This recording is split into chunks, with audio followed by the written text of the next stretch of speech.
mind that are quite dubious and that have had questionable effects, in my view, negative effects on contemporary theory of reference and many other topics. Now, when I speak of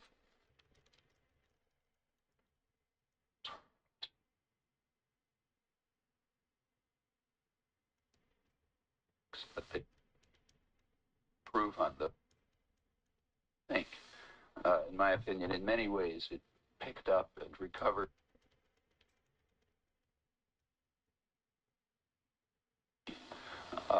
start at a fairly general level and proceed towards a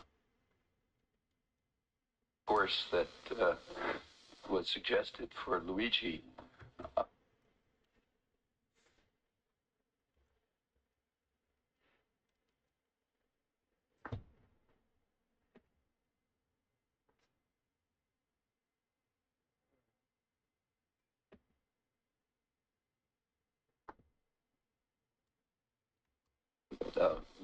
If I feel that it's taking us too far off the track that I'd like to get to, I'll ask to put it aside and come back, or otherwise we can simply go on.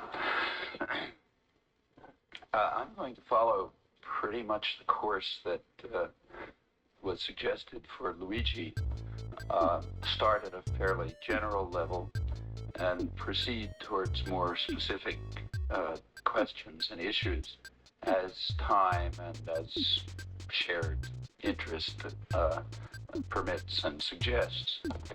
I want to talk about what is called the cognitive revolution that began in the 1950s. When I suggested the topic, I also suggested that quotes be put around the word cognitive revolution, suggesting a certain skepticism about its revolutionary character. The skepticism has two aspects to it. One, I'm not convinced that it was as much of a change as many other people think. In my opinion, in many ways, it picked up and recovered ideas, even technical ideas, that are much older, that we can trace to what might be called more properly the first cognitive revolution of the 17th century. And it didn't always improve on those. In fact, in some cases, I think there's been regression. So it's not, in my opinion, as revolutionary as it has been held to be. The earlier tradition had been entirely forgotten by the 1950s. Even in scholarship, it was not known and not understood. That is, scholars knew the books, but they didn't understand what was in them. And in my opinion, that's still more or less the case. I don't think that the riches of the first cognitive revolution have yet been appreciated or understood, except in certain corners of scholarship. The second aspect of skepticism is that my own feeling is that the cognitive revolution has taken, from the very beginning, a rather dubious path, maybe a wrong turn, and that the directions in which it's proceeding should be seriously reassessed from their very origins. And here I would go back further, in this case, the study of language and mind, back, say, to Frege, where I think already there are some intellectual moves made in the study of language and mind that are quite dubious and that have had questionable effects, in my view, negative effects on contemporary theory of reference and many other topics. Now, when I speak of the cognitive revolution, I don't mean to be referring to specific work in, say, the neurophysiology of vision or the study of reasoning under complex conditions and so on. A lot of that work is very respectable scientific work. I'm thinking of the more reflective and considered aspects of the cognitive revolution, those that fall roughly within philosophy of mind, or the parts of so-called artificial intelligence that are concerned with the general nature of the issues rather than constructing an expert system that will solve some technical engineering problem and so on. So I'm really thinking about, when I refer to the cognitive revolution with skepticism, it's at general level. It's where it intersects with, and in fact falls under, one might say, contemporary philosophy of mind and philosophy of language. Photosensitivity one. Well, that's the skepticism. I'll come back to trying to fill in the blanks. Are you still hearing me? Yes. Okay. If not, wave your arms or something. The study of language and mind, as everyone knows, goes back several millennia, back to classical antiquity. It's often been assumed that these two inquiries, the inquiries into language and into mind, are intimately related. That language is a mirror of mind, as Leibniz put it. If that is the case, then the study of language should provide unique insight into human thought, and that's often been thought to be the case over the last several thousand years. So there have been repeated convergences between the more technical study of language and the more general study of mental events, actions and processes and so on. Now this convergence has taken place in these two cognitive revolutions. It took place about 40 years ago at the origins of what is today commonly called the cognitive revolution. And contemporary linguistics, the linguistics as most of us know it and practice it, developed as part of that cognitive revolution, and in fact has been a significant factor, maybe a major factor, in the development of cognitive science since the modern origins. And this same convergence, in fact, took place during what I called the first cognitive revolution of the 17th century, which was in fact part of the general scientific revolution of the period, the Galilean revolution. The convergence took place in ways which are rather strikingly similar to the convergence of the 1950s in a number of respects. One respect was the stimulus to the scientific imagination that was by automata. Now, in the 20th century, of course, it's been computers. In the 17th and 18th century, it was the remarkable automata that were constructed by skilled craftsmen, starting with extremely complicated clocks and reaching up to the creations of people like Jacques Vaucanson, a duck digesting food and that sort of thing. And these in both cases, both in the 17th and 18th century and currently in contemporary discussion, the apparent achievements of artifacts raised an obvious question, namely whether humans are not simply more complex machines, more complex artifacts. That was a topic of very lively debate then, as it is today. Now, the Cartesians, notoriously, offered a negative answer to this position. They said, no, humans are not more complex artifacts, although Descartes tried to show that a very substantial part of what humans do, including all the way up to perception and sensation, is just a complex watch or a complex machine. And the same is true, he argued, of all of the entire inorganic world and the entire organic world up to the level of, metaphorically speaking, we might say humans below the neck. I mean that as a metaphor, of course. But he also argued that certain aspects of human intelligence lie beyond the scope of any conceivable artifact. And he appealed specifically to language in this connection. That's where the convergence took place. Crucially, if you look at, say, Discourse on Method and other Cartesian discussions, he appealed to normal aspects of language use as evidence of the kind of phenomena that in principle could not be incorporated within an automaton even of the most complex and highly articulated kind. Specifically, he referred to a collection of properties that normal linguistic behavior manifests. We can call them, though he didn't call them this, we can call them the creative aspect of language use. Let me call them that. This is a collection of properties which includes the fact that normal language use, I don't mean poetic discourse, just ordinary interaction among people, is unbounded. People are always saying new things and hearing new things that have never been said before in the history of the human species. And this goes on constantly and unrecognizably. You have no way of knowing, in fact, whether they're new or not, because they all sound familiar, even if you've never heard anything like them before. So the normal speech is unbounded. On the other hand, it's obviously not random. It's not just some device producing things with a random element in it. It's coherent.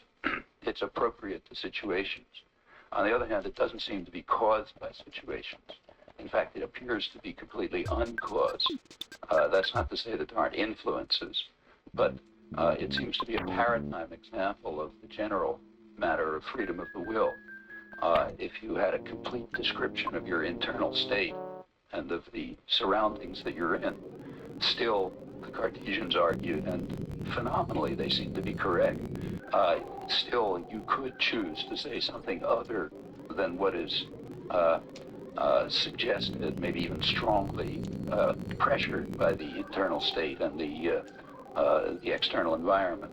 Like I could right now start talking about the weather in Boston, let's say, or any other topic, and I'm not going to do it because it would be inappropriate. But I could perfectly well do it, and it would be completely coherent. And I could find topics that none of you would be able to even understand, you know, what's happening in my family or something like that. And all of that's always possible, and we know that it's possible. Even given my internal state completely described and my surroundings completely described, I can start doing anything. This, of course, is a much more general problem. As the Cartesians emphasized, well, in their formulation, a machine is compelled to act in a certain way up to randomness. Up to randomness, a machine is compelled to act in a certain way by the arrangement of its parts and the stimulus situation. A human being, in contrast, is only incited or inclined to act in a certain way and may choose not to. It may choose in a way to act in a way contrary to its inclinations. So you can choose to act, say, suicidally, and people sometimes do, or in all sorts of other ways. That kind of phenomenon, which is manifested most clearly in the normal use of language, Descartes argued, lies beyond the bounds of any possible automaton. So the fact that language is unbounded, stimulus-free, not determined by internal state, even though heavily influenced by it, appropriate situations, but not caused by situations, in fact, apparently uncaused, not random, evoking thoughts in others that they might have expressed the same way as they understand once they hear the expression. That collection of properties, call it the creative aspect of language use, is, Descartes argued, kind of a litmus test, just as litmus test is a test for acidity. These properties are a test for some other aspect of the world, for some property of the world that does not fall within mechanism. Now, those arguments are not inconsiderable, and I don't think they change at all as we move from the complex artifacts that excited the imagination of the Cartesians to the contemporary artifacts that we use, contemporary computers, although they're radically different in all sorts of respects. Exactly the same reasoning applies. The difference between appropriateness to situations and caused by situations, appropriate use versus random, arbitrary intrusion into deterministic systems, that seems to remain. The automata that we have are either deterministic or have elements of randomness. They could be then probabilistic in their behavior, but none of that matches in the least the properties of ordinary human behavior, so it appears. Now, we could be completely wrong about this. Maybe we're being misled about the facts. But these facts, as the Cartesians argued, seem as obvious to us as anything could be on immediate inspection. And as Descartes again argued, it would be absurd to deny that which appears obvious to us, since we, simply on the grounds that we may not have intelligence enough, or at least we do not now have intelligence enough to understand it, that would simply be irrational. And he therefore argued, I think we're still in this situation, that we have to take these things very seriously. Well, that was the Cartesian response to the first question, the question whether people are simply more complex automata. Their argument was, yeah, everything is just a complex automaton, except certain aspects of human behavior, language being a paradigm case. Those issues again arose in the second cognitive revolution, and the contemporary debate about the Turing test and kinds of things. Say that Roger Penrose, for example, looks at it in his recent book, if you've seen that, and so on. The vast debate about the Chinese room, Searle's Chinese room in the philosophy of mind and artificial intelligence literature. All of this is a contemporary version of it. In my view, a case of regression, however. I think it's extremely misguided, seriously misguided, whereas as the question arose in the 17th century, it was a very sensible question. Maybe the answers didn't make any sense, but the question was sensible, the framework was sensible. I'll try to suggest later that the contemporary framework makes no sense whatsoever and is completely off track. And in fact, in my opinion, Turing, in his original paper in 1950, already pointed out why it was off track. That is, it's been following a line that he suggested people not follow, but I'll come back to that. If you don't know what I'm talking about, I'll come back and fill in these details later. Well, a second similarity between the first and the second cognitive revolution is that in both cases there was great interest in computational theories of the mind. In fact, the great scientific achievement of Descartes, his major contribution to modern science, was the development of a computational theory of vision. He overthrew the prevailing neoscholastic theories of vision, which had a very mystical character to them, kind of common sense in a way, but mystical. At the time, it was assumed that, say, if you see if I see a cube rotating in space, there's a cube rotating in space in my brain. Okay, so somehow the form of the thing out there, by some mysterious process, gets into my brain, and it's in there. And that's what vision is. It's picking up the form of the object and duplicating it somehow. But Descartes ridiculed this idea properly and offered, not only tried to show why it was absurd, but offered an alternative theory. The alternative theory that he presented was a real scientific breakthrough. You can't use it in his form, but it led to modern neurophysiology, modern biology of cognitive processes. He asked, in order to undermine this view, he suggested that we consider the case of a blind man with a stick who's tapping on some object in front of him with a stick, say a chair, and he's getting a sequence of stimuli in his hand. And from this sequence of stimuli, he sort of figures out it's a chair that he's perceiving. Well, obviously, the image of the chair isn't getting into his brain. The only thing that's getting into his brain are some pressures against his fingers. So there's a sequence of pressures on the fingers from which his mind is now constructing the image of a chair. Well, Descartes argued that that's exactly what normal vision is. In fact, given Cartesian physics, he had to assume that there's a solid connection between the retina and an object that you see. There's like a a rod, a rigid rod that extends from your eye to the thing you see. And as you move your eye around, it's exactly like tapping on a chair with a stick.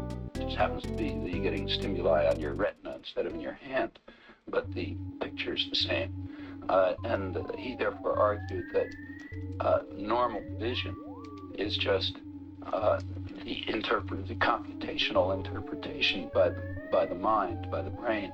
In fact, this is automata for him, so by the brain, of a sequence of pressures on the retina. So which is exactly like what the blind man is doing. Well, that leads to a kind of a computational theory of vision. It's the inner resources of the mind that determine what you see. So he argued he didn't do the experiment, but we could do the experiment now, and his guess was right. He argued that if you take an infant who's never seen a geometrical figure, let's say, and you present the infant with a triangle, like I draw a triangle on the board, what the child will see is a distorted Euclidean triangle, because of course what you've drawn is not a real triangle. I mean, two of the lines don't quite come together, or one of them's got a curve, and so on. The child, in other words, will not perceive a perfect example of what it is, which is some completely crazy figure, but it will see it as a distorted triangle, even though it's never had any experiences.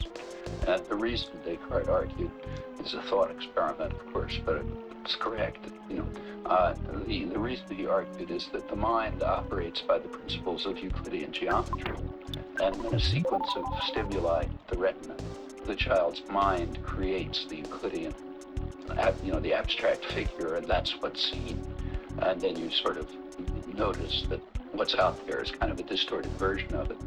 And he argued this is true generally of perception. That whole picture seems essentially correct, and it's been picked up. It in fact was a scientific breakthrough and led the way to a serious inquiry into the biology of vision and perception generally. In fact, that I suppose is Descartes' at least one of his leading scientific contributions. It opens up modern physiology. Now, similar ideas have reemerged in the 20th century cognitive revolution and have led to quite productive work in some of the same areas that were, in fact, strikingly the very same areas that were explored in the 17th century, primarily vision and a few other sensory modalities, and language, and a little bit in other areas, conceptual development, reasoning, and so on.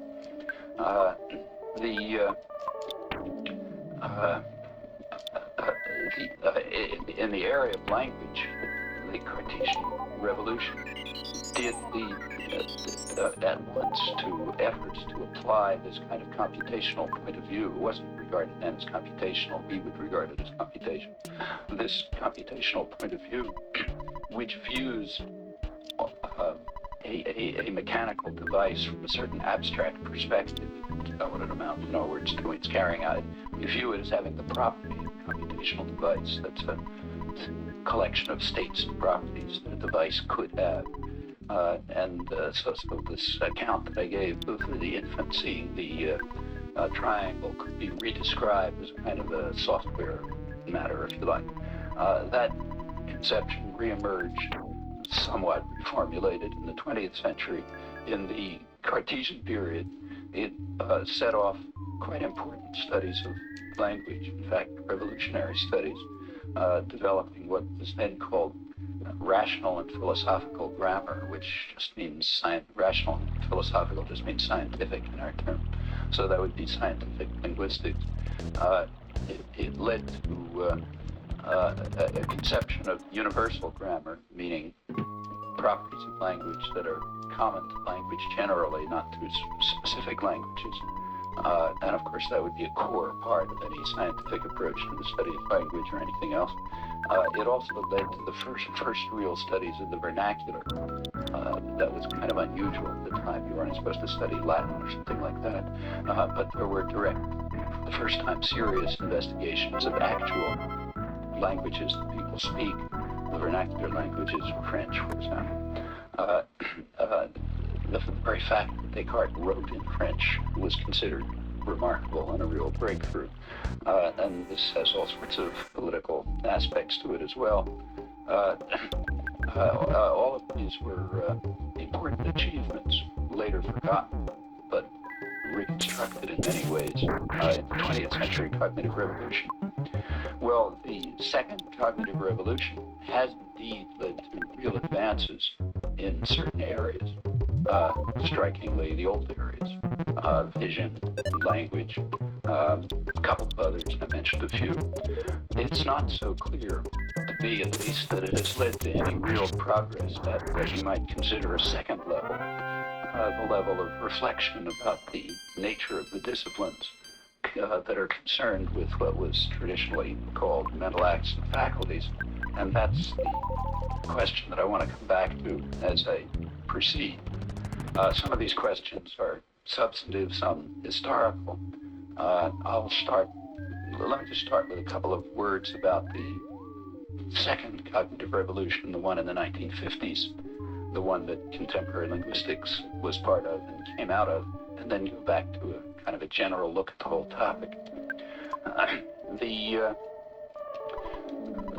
None of these things have a starting date, of course, but George Miller was one of the leading figures in the current birth, or I would say rebirth, of cognitive psychology.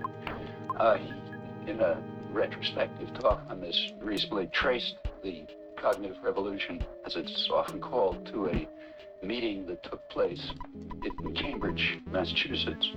I've forgotten whether it was Harvard or MIT, in 1956.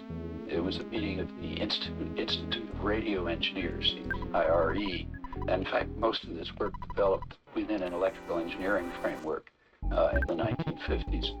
At that meeting, there were there was a kind of an unexpected convergence of different things, which in retrospect you could say, he argued, set off the cognitive revolution, or at least sort of gave it some kind of form. There were papers on human information processing, human psychology, using new ideas like signal detection theory and information theoretic ideas and so on. There was a collection of papers on those topics. There was the first paper on generative grammar that had been given publicly, a paper of mine, which sort of outlined some of the basic ideas that later became generative grammar. There was also an important paper on problem solving and reasoning. That was by Newell and Simon. I don't recall anymore which one of them gave the paper, but Alan Newell and Herb Simon gave their first exposition of their paper on a program for proving theorems in elementary logic, which was one of the things that set off contemporary artificial intelligence. I should say that Newell and Simon didn't follow the path that became conventional, but this kind of set things off and was considered a major, if not breakthrough, at least stimulus to contemporary artificial intelligence, which hadn't really been formulated yet at that time. Well, that was a collection of papers. They came from different sources. They proceeded in different ways. There had not really been much communication among the people who had given them. They were given at different sessions. But they had some shared ideas. That was sort of obvious at once. One shared idea was a certain kind of shift in perspective that was common to all of them. A shift in perspective from what we might call an externalist point of view to an internalist point of view. That is, the psychology of the time, the study of humans of the time, was externalist in that it was concerned with what's outside the person. It was concerned with behavior, that is, but some action that's going on, or maybe the products of behavior. So linguistics was the study of products of behavior. It was the study of texts, sounds, words, arrangements of words, structures of sounds. And that was true of both European structuralism and American structuralism, different in many respects, but both of them externalist in this respect. behaviorist psychology paradigm example. You're only interested in what's outside the mind. In fact, it's a kind of a point of principle that you're not supposed to look at anything else. The shift that took place was from this externalist point of view to an internalist one, in which what you're interested in is precisely what's going on inside the mind-brain. Inside the mind, where we think of the mind now as just some set of properties and states and processes of the brain, ultimately to be related to the brain sciences in some fashion. So use the term mind, but without any metaphysical implications. The topic of inquiry shifts totally. Instead of the topic of inquiry being behavior and the products of behavior, the topic of inquiry is what's going on inside the mind. Behavior and products of behavior are just data, and not particularly privileged data. I mean, if they have to be useful, okay. Data in itself, you never know whether it's any good or not. Data becomes significant when it becomes evidence. Evidence is a relational concept. Evidence for. So data moves into the sciences when it becomes evidence for something. And the something is something about the nature of the world. In this case, the nature of the mind.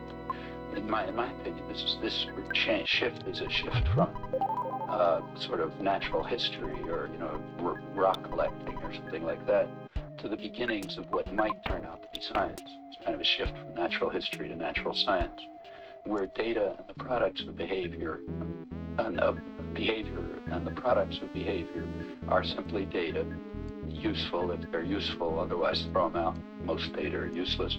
And not particularly privileged. If you could find evidence from, say, electrical stimulation of the brain that would tell you something about language, that's just as good, maybe better, than evidence about, the way people interpret sentences or what they do with words or whatever. Data is just data; it's of no interest in itself. Well, it's intellectually speaking, that was an enormous shift, and it was very controversial. And indeed, it remains very controversial today. In fact, if you take such criteria as, let's say, government funding, for whatever that's worth, overwhelmingly, government funding, at least in the United States, goes to the externalist work, statistical analysis of texts, organization of data, that kind of thing. Very little of it goes to the internalist work, which is, in my view, the only kind that even merits being talked about seriously, other than maybe for some engineering application, which rather low-level engineering application that might be useful. Anyhow, that's a personal view. But it was clearly a shift of perspective, and it was taking place at one or another level in all of this work. And I don't want to exaggerate, because among many of the people in the cognitive sciences, they regard this shift of perspective as dubious or wrong. But at least there were hints of it in all of this work, and you can see, maybe better in retrospect, that a move was taking place in that direction. Again, in my opinion, that's a move from natural history, rather boring natural history, to a potential natural science. Maybe it's not there yet, but you can at least see how it might emerge. A second set of shared ideas in this range of papers of this IRE convention was in which I might call computational representational theories. And that is looking at mental activities and mental faculties, what the brain is doing, in other words, looking at it as a kind of software problem.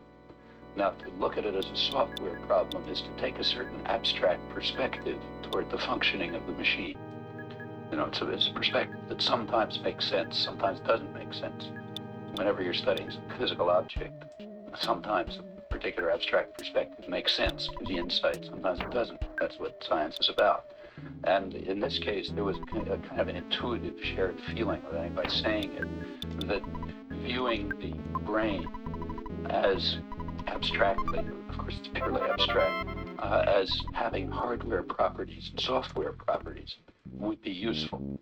Now remember, this is totally abstract.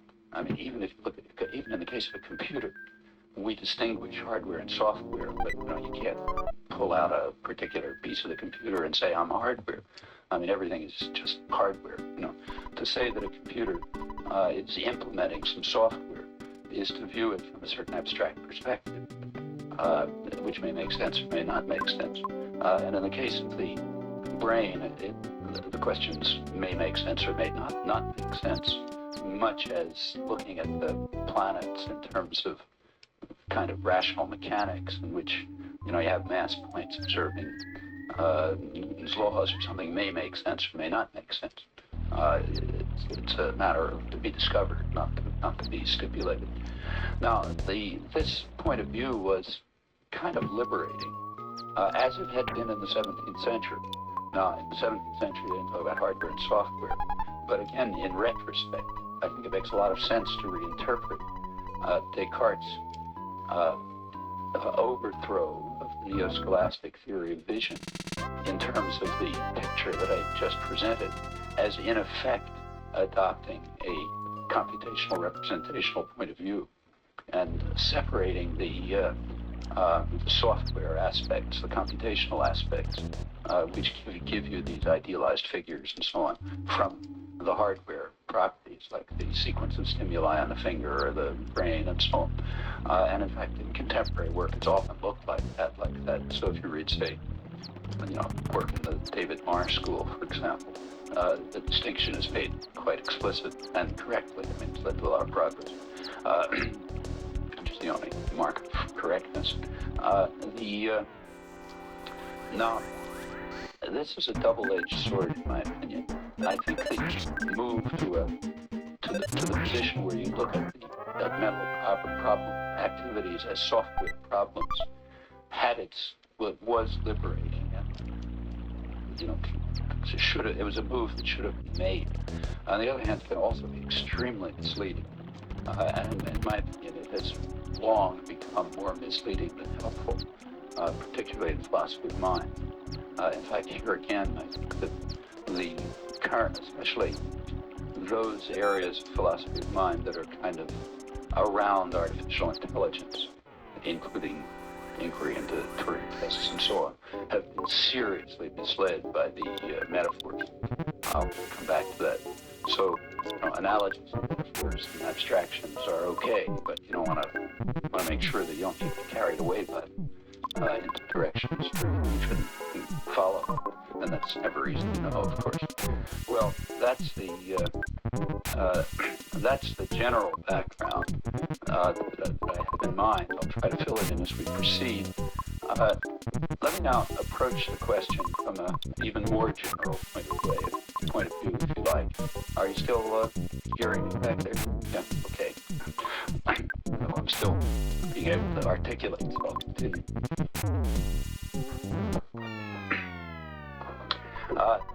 Let me now try to approach this from another perspective, kind of orthogonal, and ask how one might proceed to study human beings altogether.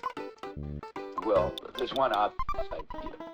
An obvious idea is that you should study human beings as if they're part of the natural world. That would seem kind of obvious, surely controversial traditionally, contrary to religious teachings and all sorts of other things.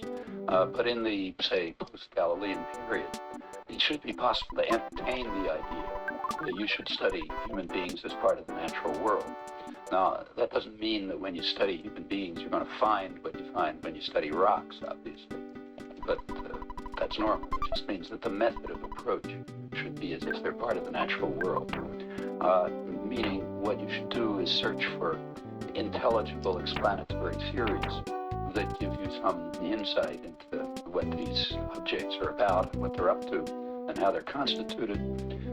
And you should you should hope, as in the other areas of natural sciences, you should hope that ultimately this inquiry will be integrated with other aspects of the natural sciences. Typically, over the centuries, the parts of the natural sciences proceed in isolation. You don't know how to integrate them with one another. And when you can integrate them, it's a big discovery. So when, say, biology was sort of more or less incorporated in biochemistry about 40 years ago, that's a real breakthrough.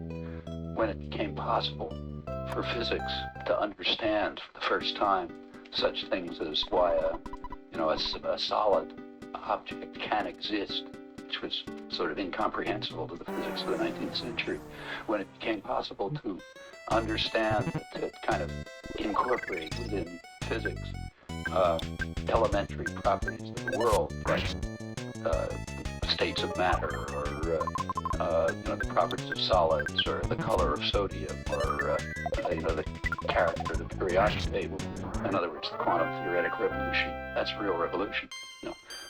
Nevertheless, quite often in normal science, things just can't be integrated because you don't know how to integrate them. So they proceed separately with an eye to eventual integration. That's normal science. I mean, you get these miraculous moments when things get integrated, but it's not the norm by any means. This approach that says let's study humans the way we study anything else, let's call it naturalistic. By calling it naturalistic, I mean to try to focus attention on the character, work, and reasonable goals, and to abstract away from the question of success. So maybe it's completely unsuccessful. That's another issue. So I don't want to use the honorific term science for it, but just like science, in the way it works. By calling the word naturalistic, that's what I mean. I want to abstract away from questions of actual success. That's a kind of a common sense idea. A naturalistic approach would claim that it has no burden of proof to meet at all. It's self-justifying. It need give no justification. Maybe there's some reason not to adopt a naturalistic point of view to humans, but that's what needs justification. You'd have to give an argument for that. So the burden of proof is on anyone who questions this idea, so a naturalistic picture would assume. And I think that that's correct. Unless there's some reason to the contrary, I've never heard of one. It seems to me we should agree that unless some argument is given, which hasn't yet been given, there's no reason not to study humans the way we would study rocks or bees or anything else, expecting to discover totally different things, of course, as when we study solids and liquids, we discover totally different things. There are questions, interesting questions, as to how naturalistic inquiry ought to proceed. So what are the criteria of rationality for science, and what about the reality of theoretical entities, and does it make sense to claim that a vector field, which is a mathematical object, has mass, and so on and so forth? There are such questions, all kind of interesting questions. But now, if one is interested in getting answers to those questions, not just harassing emerging disciplines, then the place to ask questions is where there might be a chance of getting an answer. And that's the way you proceed if you're rational. You have some question you'd like to answer, you look at the area where you might find an answer. Now, in this case, that means physics, not psychology. You're not going to find any answers to these questions in psychology. You might find some answers in physics, for just the obvious reason. The depth of understanding and the degree of success is so qualitatively greater, by orders of magnitude, that there really are guides to inquiry into these questions. Whereas in the emerging disciplines, half the time you don't know what you're doing at all. So there's just going to be nothing around that's going to guide inquiry. I mean, if you could ask these questions in physics in the Galilean period, you would have gotten all wrong answers. You know that. In fact, Galileo had a very hard time convincing anyone, and had a rather sad fate, precisely because not enough was understood about these questions, so that what he was trying to do was intelligible. I mean, you can only get some insight where there's some advances. So therefore, the attempt to raise these questions about fields like psychology and linguistics seems to me just a form of harassment that's of no intellectual interest. Now, you can understand why philosophers do it. Quantum physics is hard. You want to raise questions about quantum physics, you got to study hard, you got to learn things, you got to think about things, and so on. If you want to raise questions about psychology, you can do it off the top of your head, because nothing much is known, so it makes life easier. But that's not a good reason to harass psychology, I don't think. So insofar as the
Wait.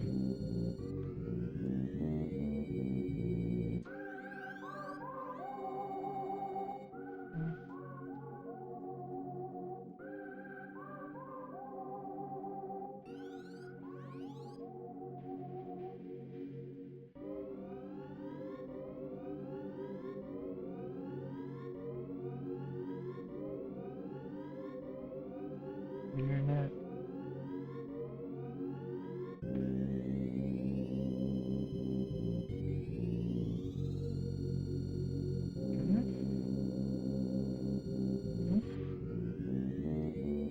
What's the timestamp? 50, 30 something?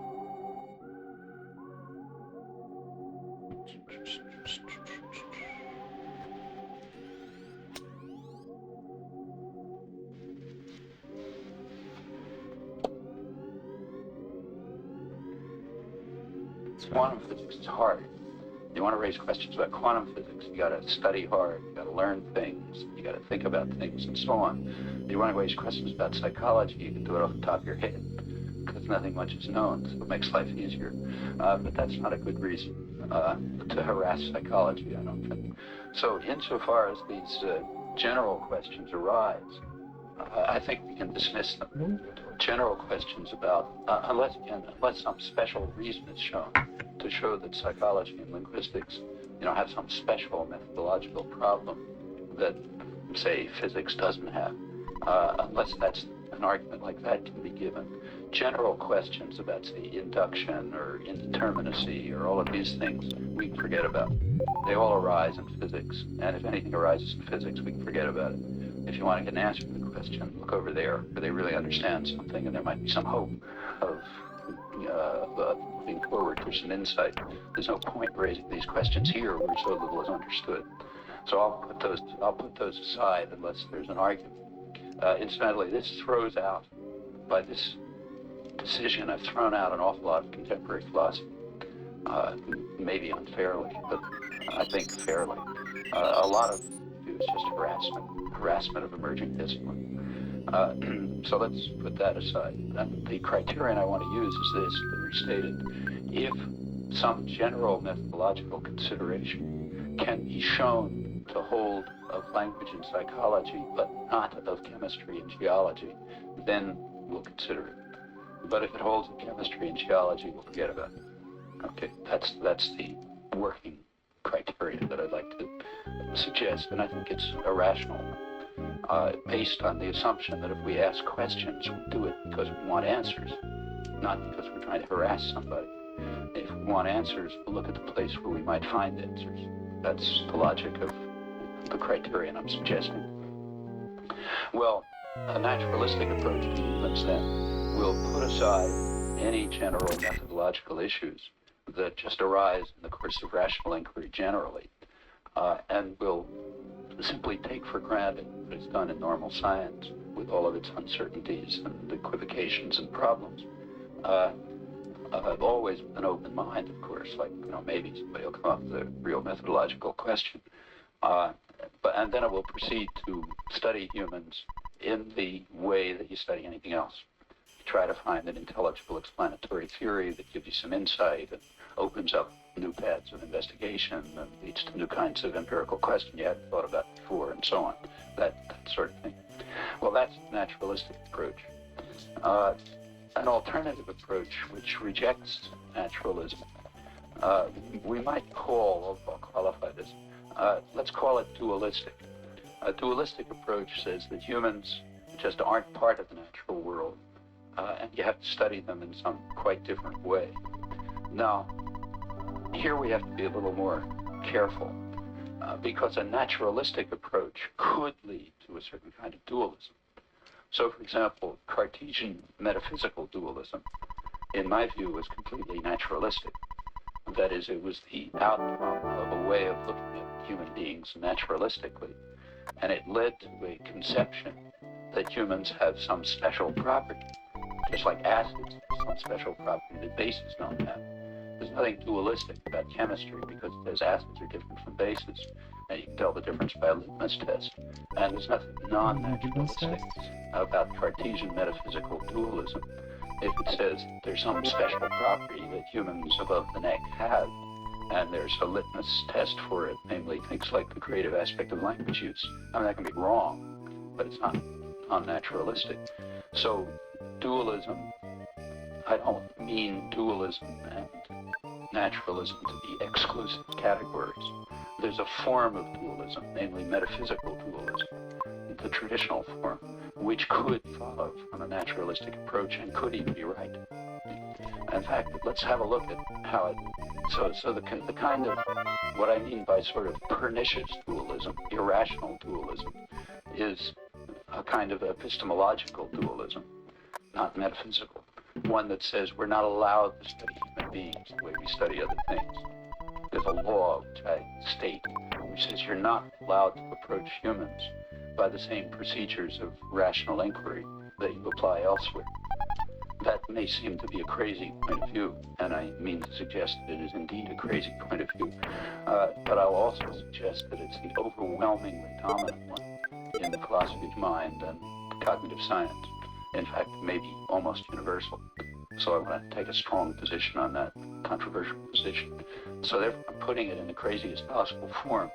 And then what I'll try to argue is that what actually is done, in fact, falls under this rubric. That's the path I want to follow, just to look ahead. Well, all right, let's go back to traditional dualism and say take the Cartesian form, traditional Cartesian metaphysical dualism, and remember the way it worked. In outline, Descartes argued sort of as follows. He had a conception of the physical world. He gave a conception of physics. The conception of physics is what was called in those days the mechanical philosophy. Philosophy is just a word for science. So philosophy means science. So mechanical philosophy meant mechanics. And mechanics was kind of a common sense mechanics. It was a sort of contact mechanics. Things can influence one another if they're in contact. That's the crucial idea. Like I can't move the moon by moving my arm, let's say, because they're not in contact. That's just common sense. Happens to be wrong, but it's common sense. Okay, so that's common sense contact mechanics. And Descartes gave a kind of, sketchy account. I mean, it's not a detailed account, but a sort of sketchy account of how you might cover all of the phenomena he claimed of the inorganic world, the organic world, most of these humans, everything except these few things that I mentioned, in terms of the mechanical philosophy, in terms of a kind of contact mechanics. All of that's, and then he said, look, there's these phenomena that are around, like the creative aspect of language use, which don't fall under this. Therefore, we need a new principle, completely rational. We need a new principle because they're not covered by the mechanical philosophy. Within his framework, the only way to set up a new principle was to introduce a new substance, but that's part of the framework with which he approached it.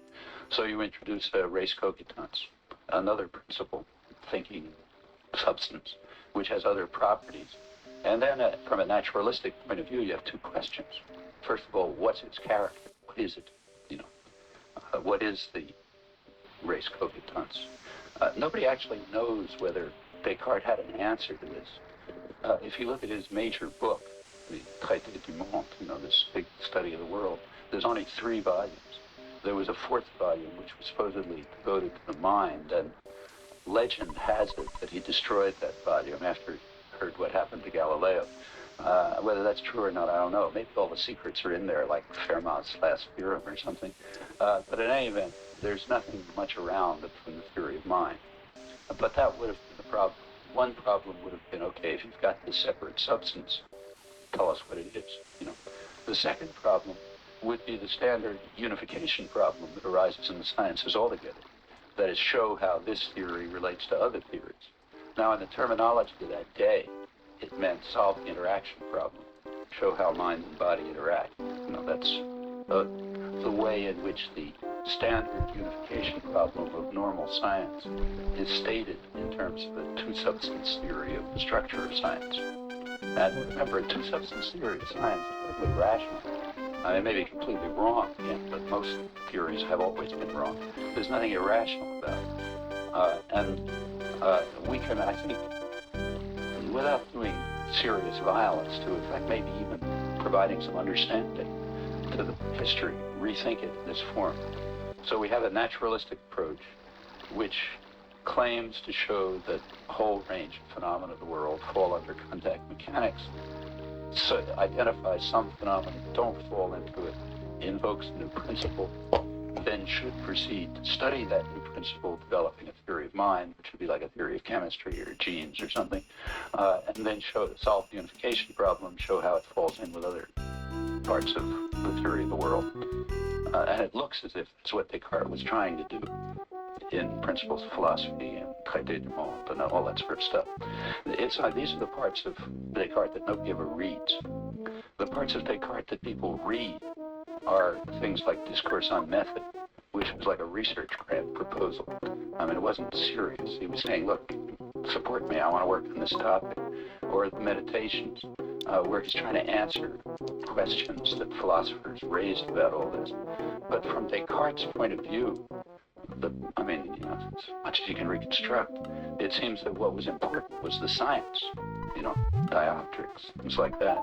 And the other stuff was thinking about the nature of the science. Well, since the science is mostly, in fact, almost all, maybe all, outmoded, you don't study it. But for that matter, nobody much studies Galileo either, because it's done differently and better. But that doesn't mean that it wasn't important to you. What remains is to talk about the science. And since there's been no progress in that at all, you can make perfectly good sense to read, say, Discourse on Method. But I think one should read it recognizing that for Descartes, this is peripheral. It's not central. If you want to understand the project, you have to look at it his way.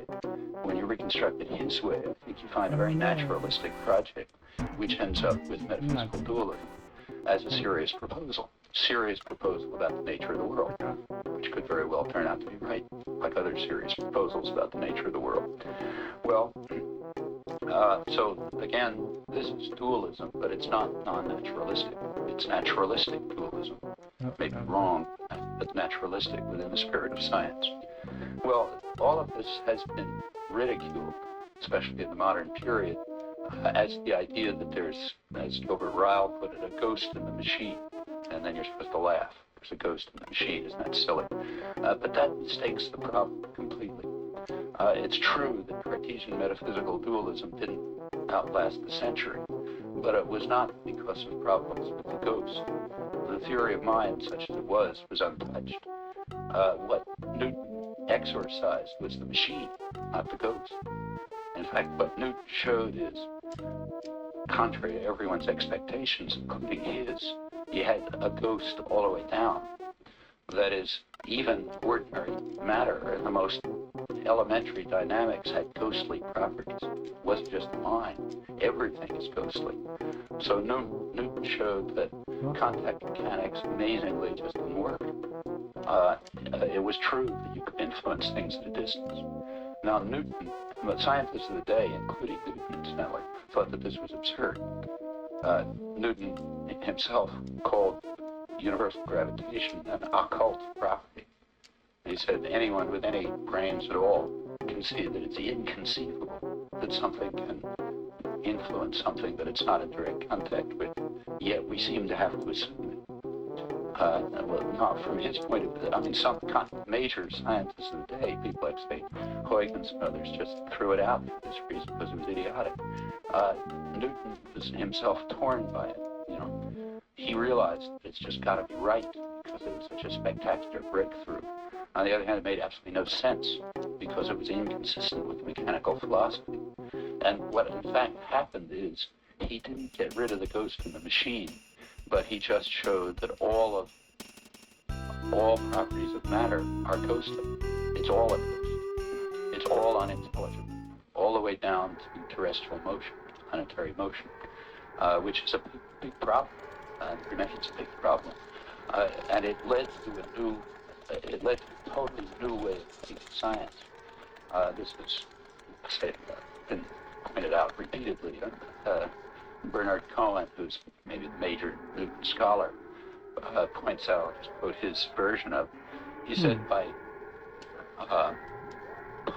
entering into this paradoxical world He said Newton set forth a new view of science in which the goal is to find the best theoretical explanation, irrespective of any intuitive notion we may have of ultimate explanation.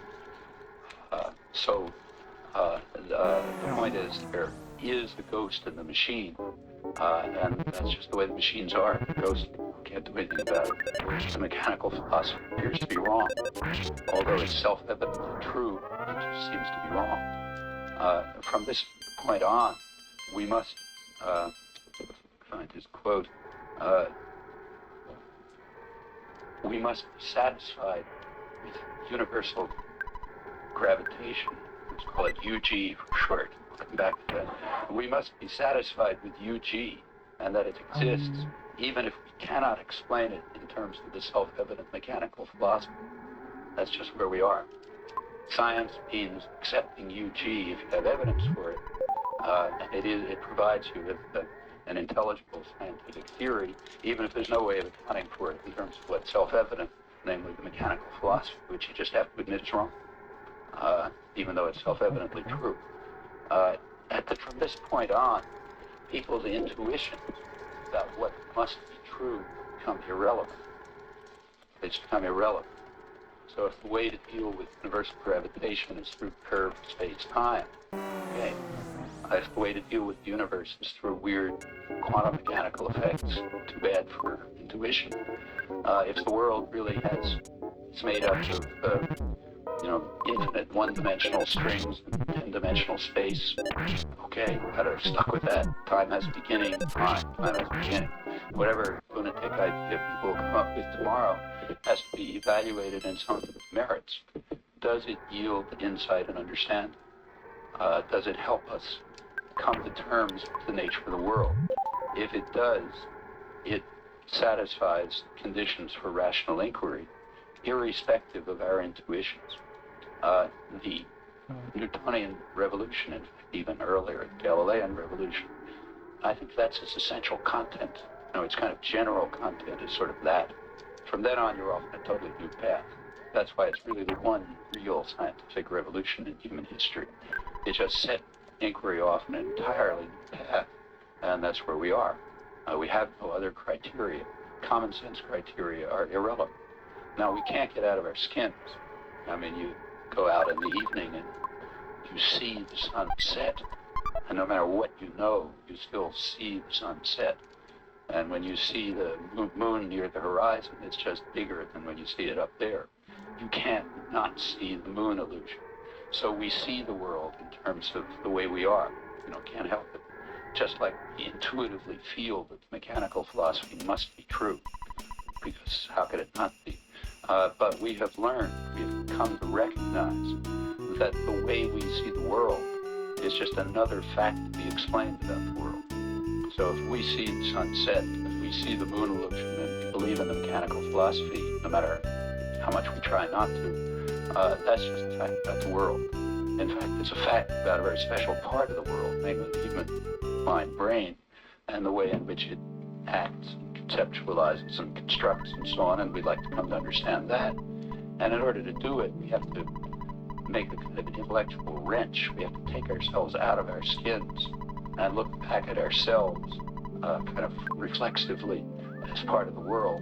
And that's hard, but, that's what it means to take to study human beings naturalistically. So that's the move one has to make, to study human beings naturalistically.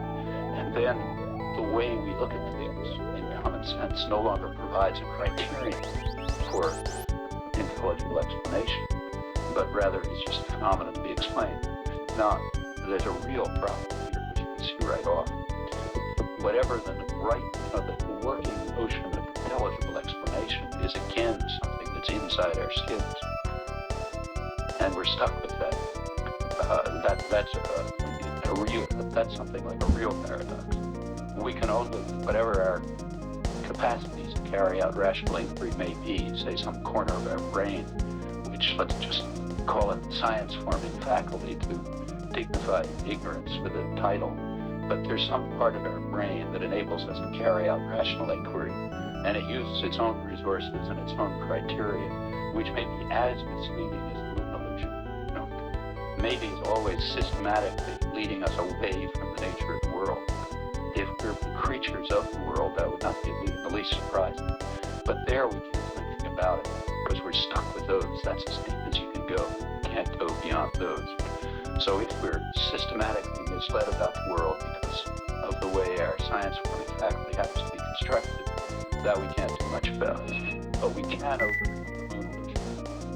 It's hard, but we can overcome it. We can't stop seeing it. You can't stop seeing the sun setting. You can't stop believing in the mechanical philosophy.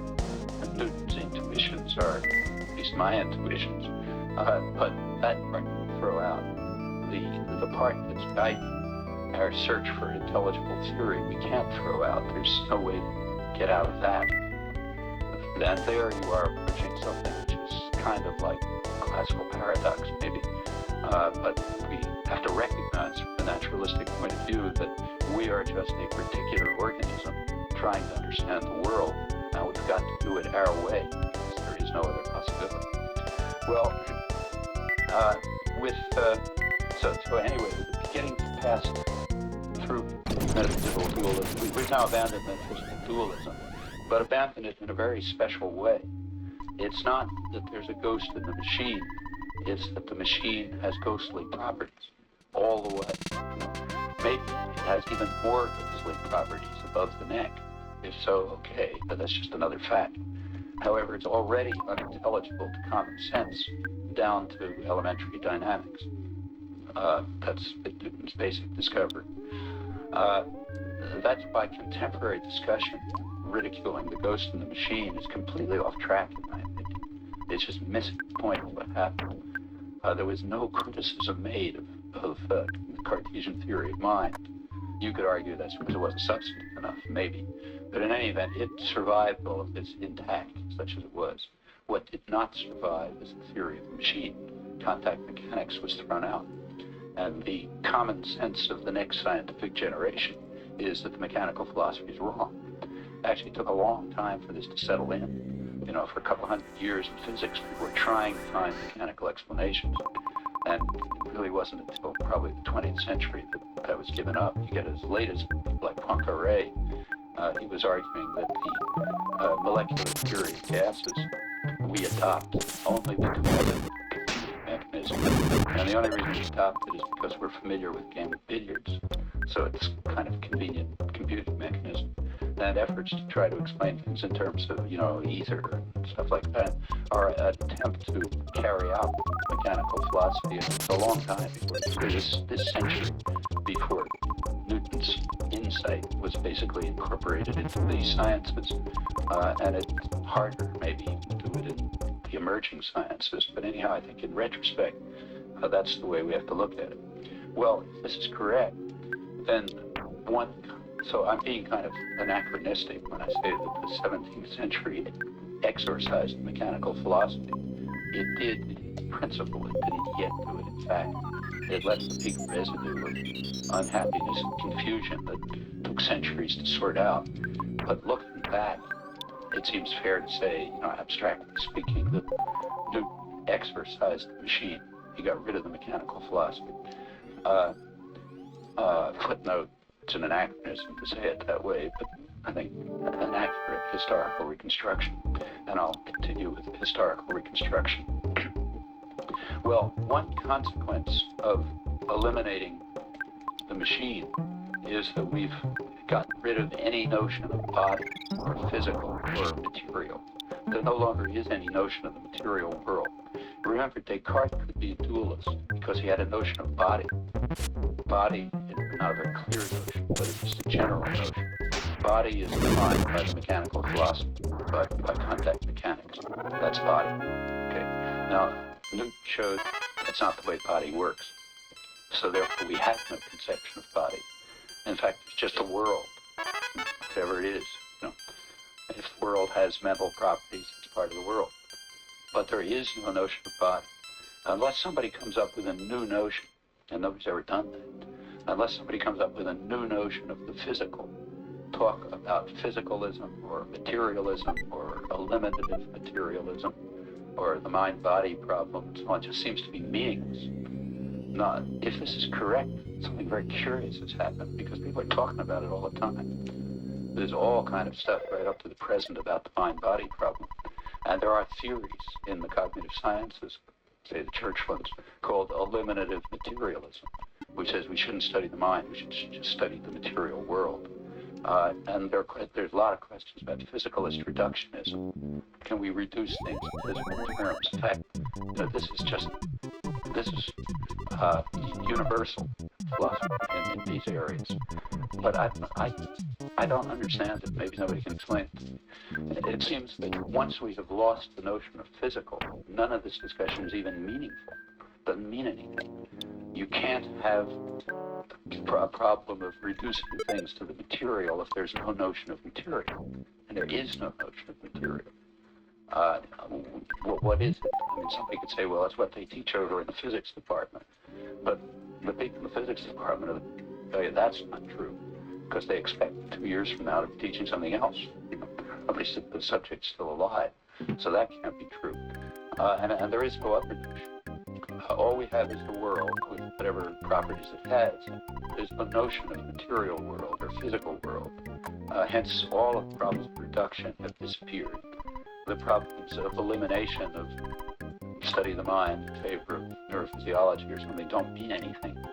They're just purely irrational statements saying instead of studying this part of the world, let's study that part of the world if you want to. But it doesn't make any more sense than saying since solids are hard to study, let's study liquids. Maybe okay, but it's of no more interest than that. Unless somebody can come along with a theory, it's a concept of the material to replace the Cartesian concept, which has been thrown out the window. And as far as I know, nobody has even addressed that problem, let alone offered an answer to it. And if so, again, let me try to put it in the strongest terms. Virtually all the discussion in the field is not just wrong, but meaningless, literally without meaning. It's talking about a problem that's unstatable. That's the strongest version of the position I'm trying to take. So let me put it in the most outrageous form possible. The whole field is not wrong, but meaningless, talking about something that it can't characterize, namely something that presupposes a notion of physical, which has been abandoned since the 17th century. That's the strongest version of this particular thesis. Well, with metaphysical dualism, now unstable, because we don't have any body anymore, notions like eliminative materialism and so on lose sense. And it's a kind of natural conclusion to draw from Newton's demolition of the theory of matter, and that's what it was, the natural conclusion is to say that human thought and action, say a creative aspect of language use, are just properties of organized matter, because that's all there is. There's nothing else, so they're just properties of organized matter. And in fact, that conclusion was drawn sporadically, but not too long after. It was drawn first by La Mettrie, and then it was about a century later, half a century later, and it was considered totally outrageous. In fact, his work hasn't been revived until this century. La Mettrie was driven out, he was a doctor, he was driven out. His argument was, look, thought must be just a property of organized matter, because there isn't anything else. He was driven out of France, driven out of Holland. He finally survived thanks to the protection of Frederick the Great for some reason. About a generation later, in more tolerant England, the same idea was developed by the eminent chemist Joseph Priestley, a major 18th century scientist, who argued that, let's find his quotes, he argued, I'm quoting him now, that thought of humans is a property of the brain. It's a necessary result of a certain organization. It's like electricity, magnetism, and the powers of attraction and repulsion. That's what we compared it to. Nobody really understood those things. But whatever electricity, magnetism, and the powers of attraction and repulsion are, these ghostly properties that matter has, thought is just another one of them. It's another one of those ghostly properties. and we have to investigate it in these terms. Another 18th century version is that the brain secretes thought the way the liver secretes bile. It's kind of the image. If you look at people like John Searle today, he seems to be saying something more or less similar to that, if I understand him correctly. Well, that look.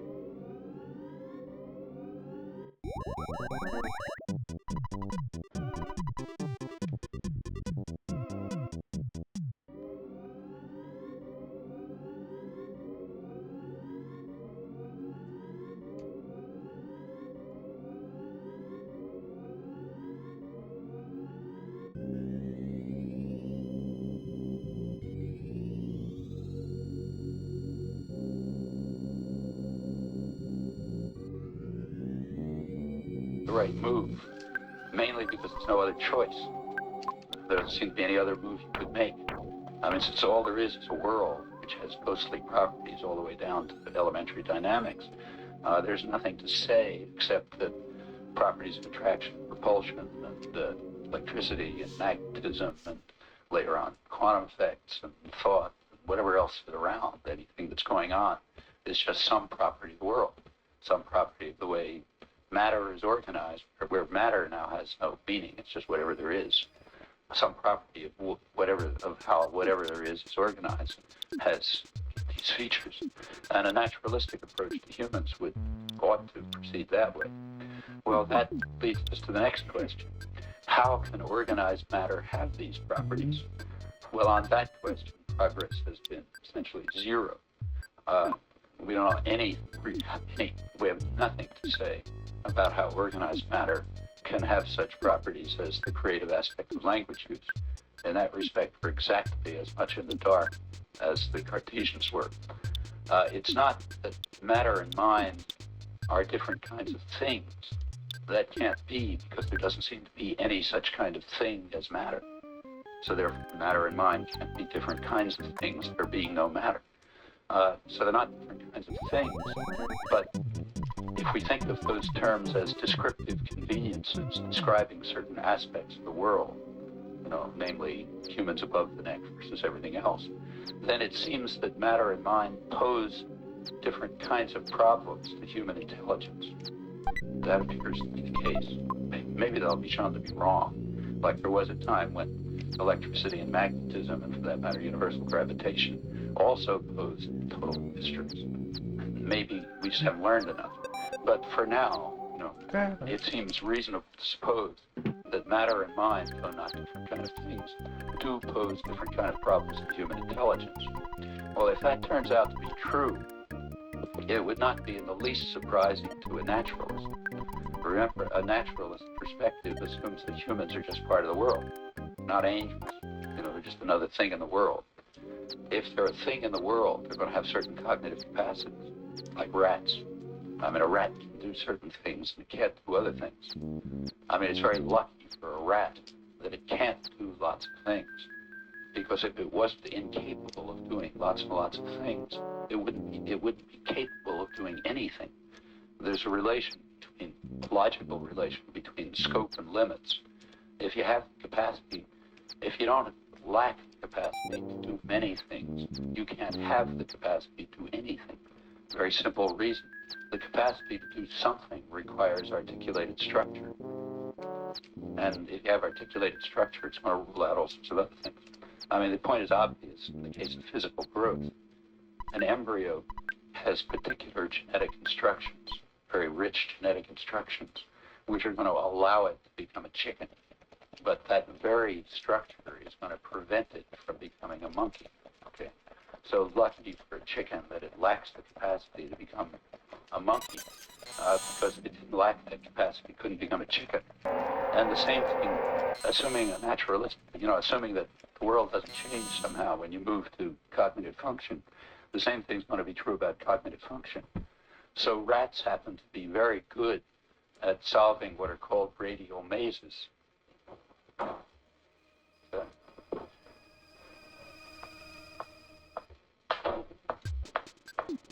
Thing like this, where you stick the rat in the middle and it's got food out here.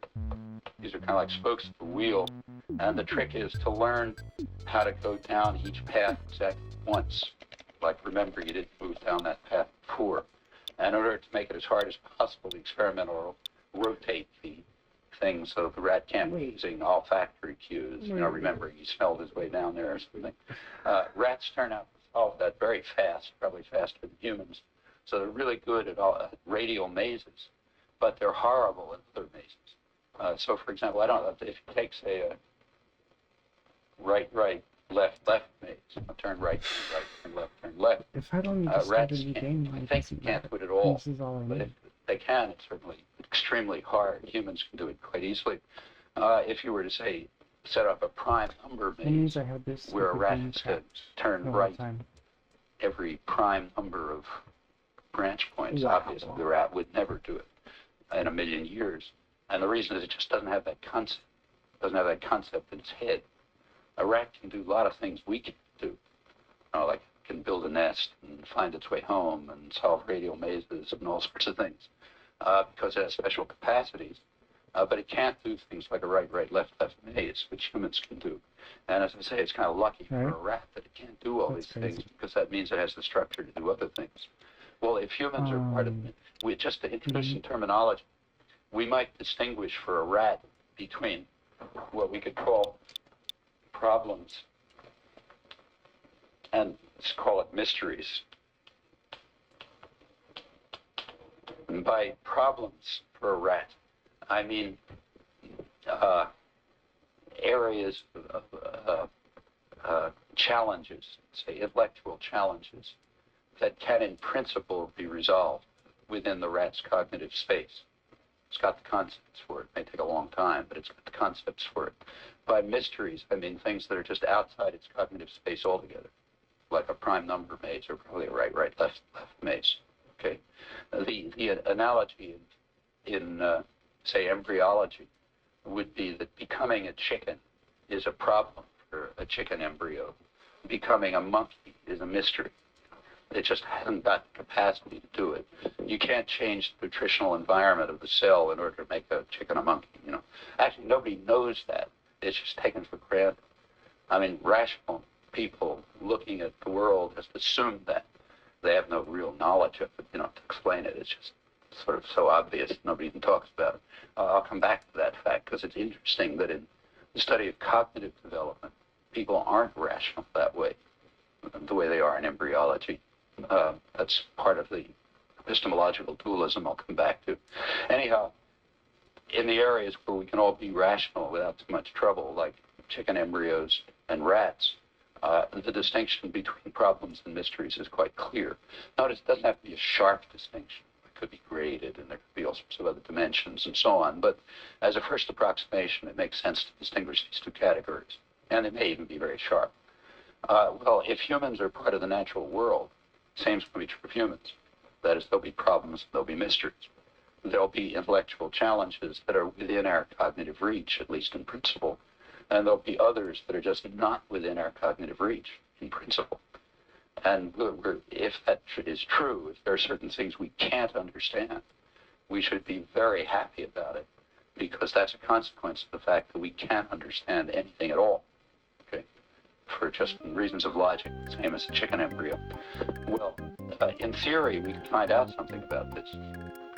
I mean, looking at ourselves from a, abstract from our skins and looking back at ourselves, we could carry out an investigation that might set the boundaries of those things.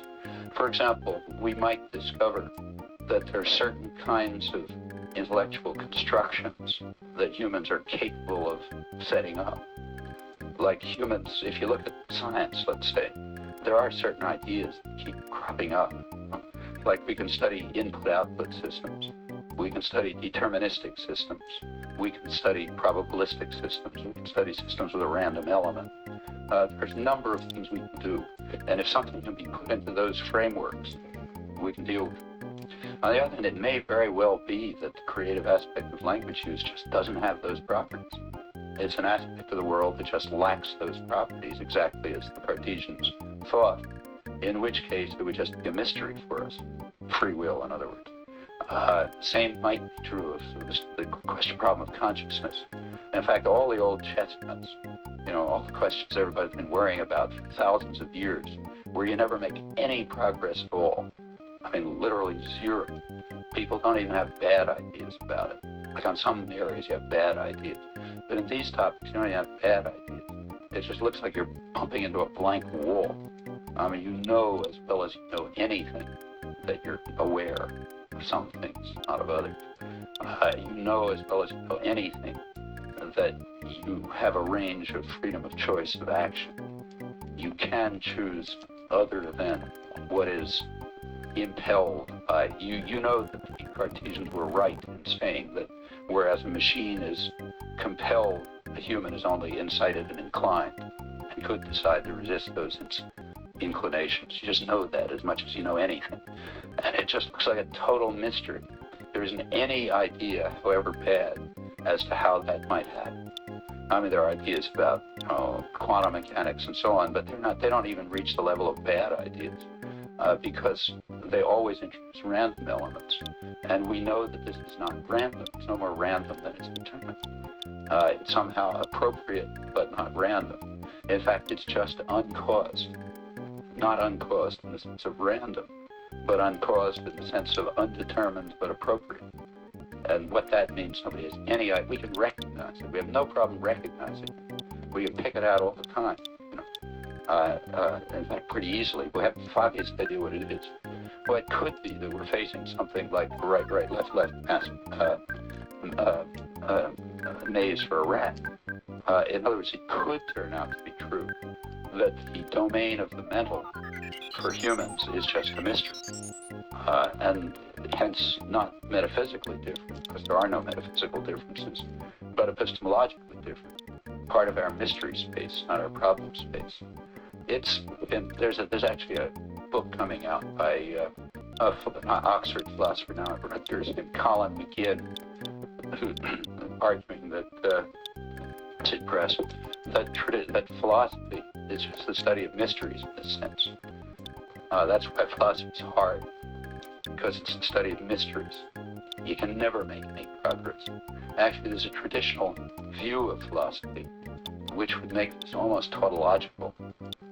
One traditional view of philosophy is that it was what's called the mother of the sciences, meaning things are philosophy as long as you don't understand them. As soon as you begin to understand them, they become science. Then philosophers don't worry about them anymore. So in the contemporary period, say, people like John Austin, Oxford philosopher, strongly advocated that. And the person who developed the theory of speech acts. And he argued that he was, Oxford philosopher, but he said that what he was working in was pre-science, the theory of speech acts. And whenever it came to be understood enough, it would go off and become part of the sciences, and then they wouldn't talk about it in Oxford common rooms anymore. They'd really work on it, Well, if that's what philosophy is, it's the mother of the sciences, then by definition it's the study of mysteries, So its problems really are kind of hard in some special sense. Now, notice that what's a mystery for a rat may not be a mystery for us, and conversely. So the notion of problem and mystery is organism dependent. It's just a fact about particular organisms. Okay, so it's really problem and mystery sub. We're some organism. See, there's no absolute sense in which something's a mystery. Presumably, like it could be a Martian, for whom what's a mystery to us is trivial. He's watching us all the time and wondering why we always make the same dumb mistake when we study mental phenomena, just as we can watch a rat and wonder why it always makes the same dumb mistake. It's running a right, left maze. And things, mysteries to the Martian might be trivial to us. There's no transferability necessary in this space. But nevertheless, it's something like that. Something like that has to be true from a naturalistic point of view. That is, again, if humans aren't angels, it's part of the natural world, and this is going to be true.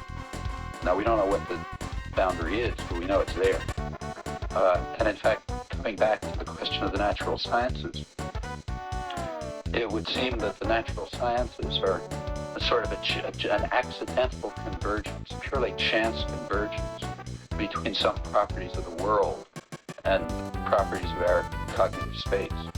So somehow, by some pure accident, it turned out that if this is the properties of the world, and this is the set of things that are just problems for humans, there's some area of convergence in there. There's no reason why that has to be like that. You know, and there's a long discussion in science or philosophy of science trying to argue that it had to be like that.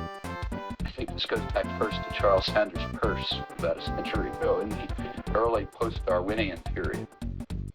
Peirce argued that he asked, well, the scientists have always been asking the question, how come science is so successful? It's kind of a miracle, you know, like Einstein, not foolish scientists. Einstein asked the question, how come, you know, the human mind is capable of understanding the nature of reality? Well, of course, that presupposes that humans are capable of understanding the nature of reality. And the evidence for that is very slight. I mean, in fact, what seems to be the case is that through the general obscurity, there's a few little points of light that have broken through, and that's what we call science. But most of the questions that the Greeks asked, let's say, are just as obscure today as they were then. I mean, a few of them, a very small number of them have been answered. So, first of all, the fact to be explained doesn't seem to be a fact. The fact that humans have this amazing capacity to understand the nature of the world just doesn't seem to be true. Most of what's going on, we have a glimmer of understanding about. So since the fact isn't a fact, we really don't care what the explanations for it are. But the explanations that have been offered from Charles Sanders Peirce up to people like Stephen Hawking in his recent popular book on time are always the same mistaken explanation. Namely that the reason for this fact, which is not a fact, is evolution. Evolution selected us to be able to solve problems. Therefore, we're able to solve problems. But that doesn't make any sense at all. I mean, there was nothing in the history of the human species that gave a reproductive advantage to ability to solve problems in number theory, let's say, or in quantum theory. In fact, human evolution took place in hunter-gatherer societies. Nothing's happened since then. And there's no reproductive advantage, even in modern societies, certainly in hunter-gatherer societies. There's no reproductive advantage, capacity to solve problems in the advanced sciences, sort of triviality. And that's all evolution's about. It's just about reproductive advantage, not of anything else. In fact, it's even been serious evolutionary biologists have been trying to ridicule these notions for years, have even argued only half jokingly that there's a selective advantage for stupidity. Dick Lewontin is one of the best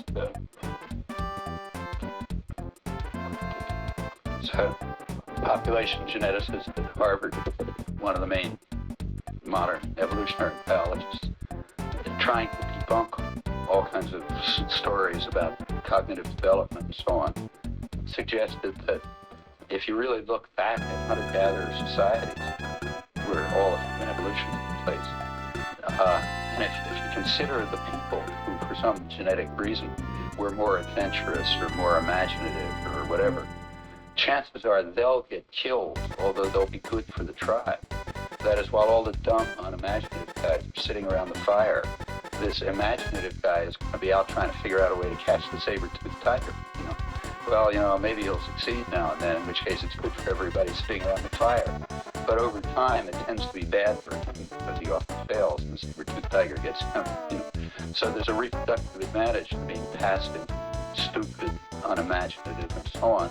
And therefore, he argues, well, there ought to be a tendency in that direction. As I say, this is only half serious. Not entirely unserious, incidentally. But merely an effort to debunk the idea that you can learn anything about the evolution of cognition. Dick Lewontin's major point is nothing within any, scope that we can dream of. There's nothing possible that anybody will ever be able to say about the evolution of the language faculty or the evolution of cognition, and certainly not the evolution of the science forming faculty. it's just hopeless. It's got to be just some physical configuration that took place for whatever reason. And I think that's correct. That doesn't mean that there isn't a lot of work on it, but the work looks back to us for those kinds of reasons. In any event, it looks as if it's reasonable to suggest that science, as we know it, is just a kind of ray of light which accidentally breaks through because of some chance convergence between our problem space, which is part of our nature, and the world, which is whatever it is. And already by the 17th century, big paradoxes were arising because our problem space is sort of wedded to the mechanical philosophy, and we had to give it up and move to some other parts of our mind which have whatever properties they have, which may be systematically misleading us and may be leading us away from inquiry into the mental. In the post-Newtonian era, if this is, suppose this is true, suppose that certain aspects of the mental, like say creative aspect of language use, the litmus test for the mental, so the Cartesian, so not something trivial. Suppose that really turns out to be in fact a mystery for humans. Well, we're just stuck with it. You know, that's where we are. We're stuck with it the way we're stuck with the moon illusion. And maybe it's a problem not only for our perceptual space, but even for a mystery, but even for our cognitive space, in which case we'll never have any understanding of it, just as we have no understanding of most problems. That doesn't mean we can't deal with these things in our normal lives. Like in our normal lives, we're always dealing with things more or less successfully that we haven't any conception of. You know, we do it by what's called intuition, which is just a name for what we can do, but without any understanding of how we're doing. And virtually everything that goes on is by intuition. Fortunately, we've got all these capacities, whatever they may be, but to gain a scientific understanding of them is something else. That we will ever be able to do so is, I think, kind of unlikely. And in fact, you might even argue it's a good thing. You know, it's nice that we don't understand ourselves too well. It could be awful if we did understand ourselves too well. But anyhow, it just looks plausible to assume that most of our humans above the neck just never understand. We can begin to pick particular. We'll be able to do it. We can do all kind of things. But we probably won't be able to understand it, at least so it looks. And certain aspects of the mental appear to look like that. They just appear to be in the mystery space. Again, that could be wrong. But let me stress again that this could be a research topic. You could imagine, investigate, in fact, it could come out of cognitive science.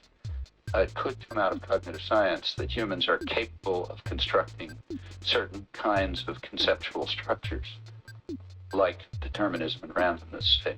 And those are going to deal with certain types of phenomena. And if you can show empirically that certain arrays of phenomena don't have those properties, too bad. Then you're in the mystery space. That's conceivable discovery about human beings, conceivable empirical discovery. Without the paradox, we could discover what's a mystery for us. Couldn't solve it, but we could find out where it is. And a large part of the so-called mind-body problem could ultimately fall into that area. Again, not metaphysical, because we can't state it. Well, with metaphysical dualism unstatable, is there another kind of dualism? Remember, metaphysical dualism falls within naturalism. It's just a form that naturalistic inquiry takes. It reaches metaphysical dualism along the lines, say, that the Cartesians followed, and then it's exploded because the world disappears. The machine disappears. So we're left without any form of metaphysical dualism. We have no matter anymore. Is there any other kind of dualism that we could construct? Well, the only other kind is irrational dualism, epistemological dualism, which says you're just not allowed to study humans or humans above the neck by the methods of rational inquiry. You're not allowed to study humans naturalistically. Now, as distinct from metaphysical dualism, this is a completely irrational position. As far as I can see, it has no saving graces at all. What I want to show, I guess I'll stop now and come back to that, is that however irrational it may be, it's pervasive. In fact, it dominates, and in fact, maybe even almost universally dominates the more reflective, more considered aspects of the cognitive sciences. By that I mean contemporary philosophy of mind, contemporary philosophy of language, artificial intelligence, debates about the limits of machines, can software think, all that kind of stuff.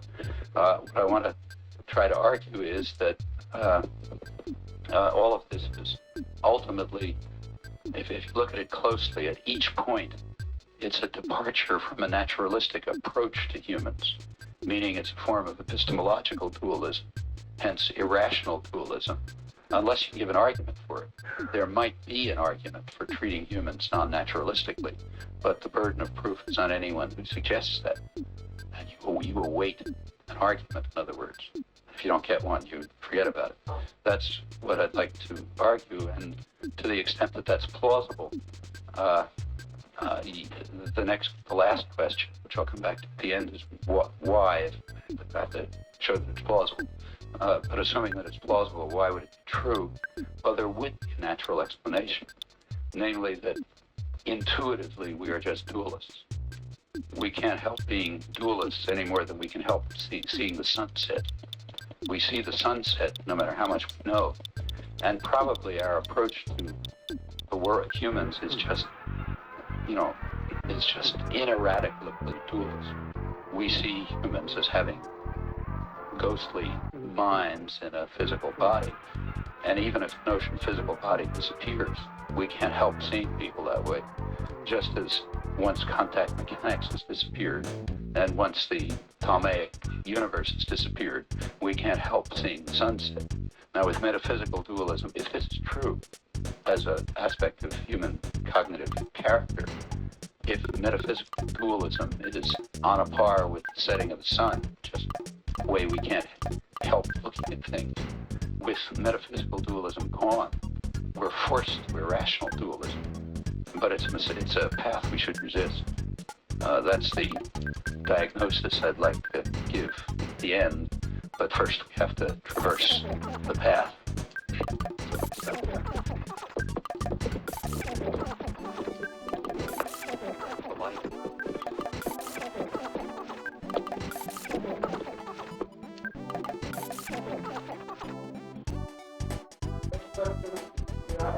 Crazy.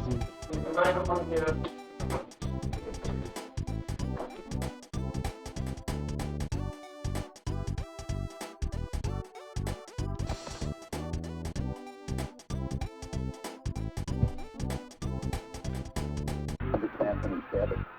Somebody tried to satisfy class 12 formula, and furthermore, nobody could do it. Furthermore, every working linguist, here's the reason point, every working linguist knows at least on one side.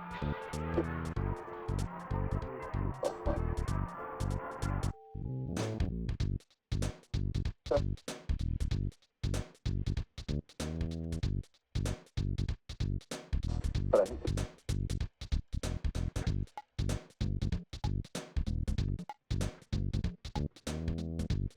how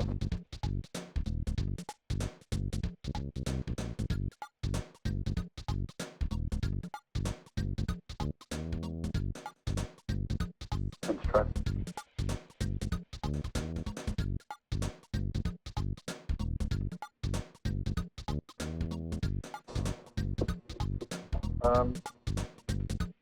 it's not a particularly difficult fault. A do sharpen that space, but even for a mystery, even for our country.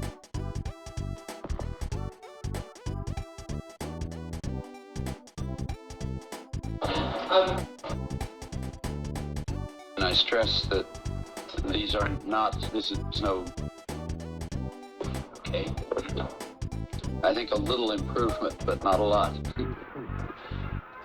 Yesterday, I outlined what seems to me natural course, the proper course for a naturalistic theory of language.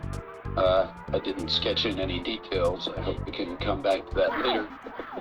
It seems to me a model of what naturalistic inquiry should be with regard to any aspect of what the phenomena that fall into the traditional domain of the mental. And again, I stress that this is no metaphysical distinction between these and others, although there may well be an epistemological distinction in that these phenomena may, to a certain extent, maybe a crucial extent, be beyond the cognitive reach of a particular creature, namely us. They might be mysteries for us, a conclusion which would not be terribly surprising. I also described a bit how the collapse of any naturalistic variety of dualism, for example, the Cartesian variety, these collapsed with Newton's demonstration that the ghostly properties of mind pervade the entire world. That is, that matter as well, down to the level of elementary mechanics, also has what are ghostly properties from the point of view of the traditional mechanical philosophy, which is a rather good expression of our common sense view of nature.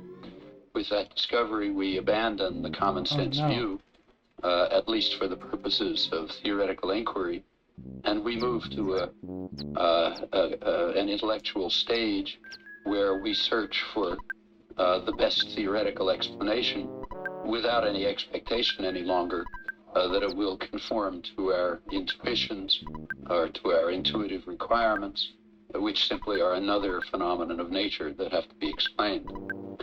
Well, I'll come back to further spelling out of the naturalistic point of view. That's the substantive part. But what I want to do now is to I ended yesterday by saying that I would like to turn to approaches to the mental that reject entirely the naturalistic approach that I sketched yesterday and insist on a kind of a radical dualism. Now, since this isn't any longer metaphysical dualism, it's a kind of methodological or epistemological dualism. Now, I stress that advocates of the positions that I'm describing would never accept this characterization of what they're doing.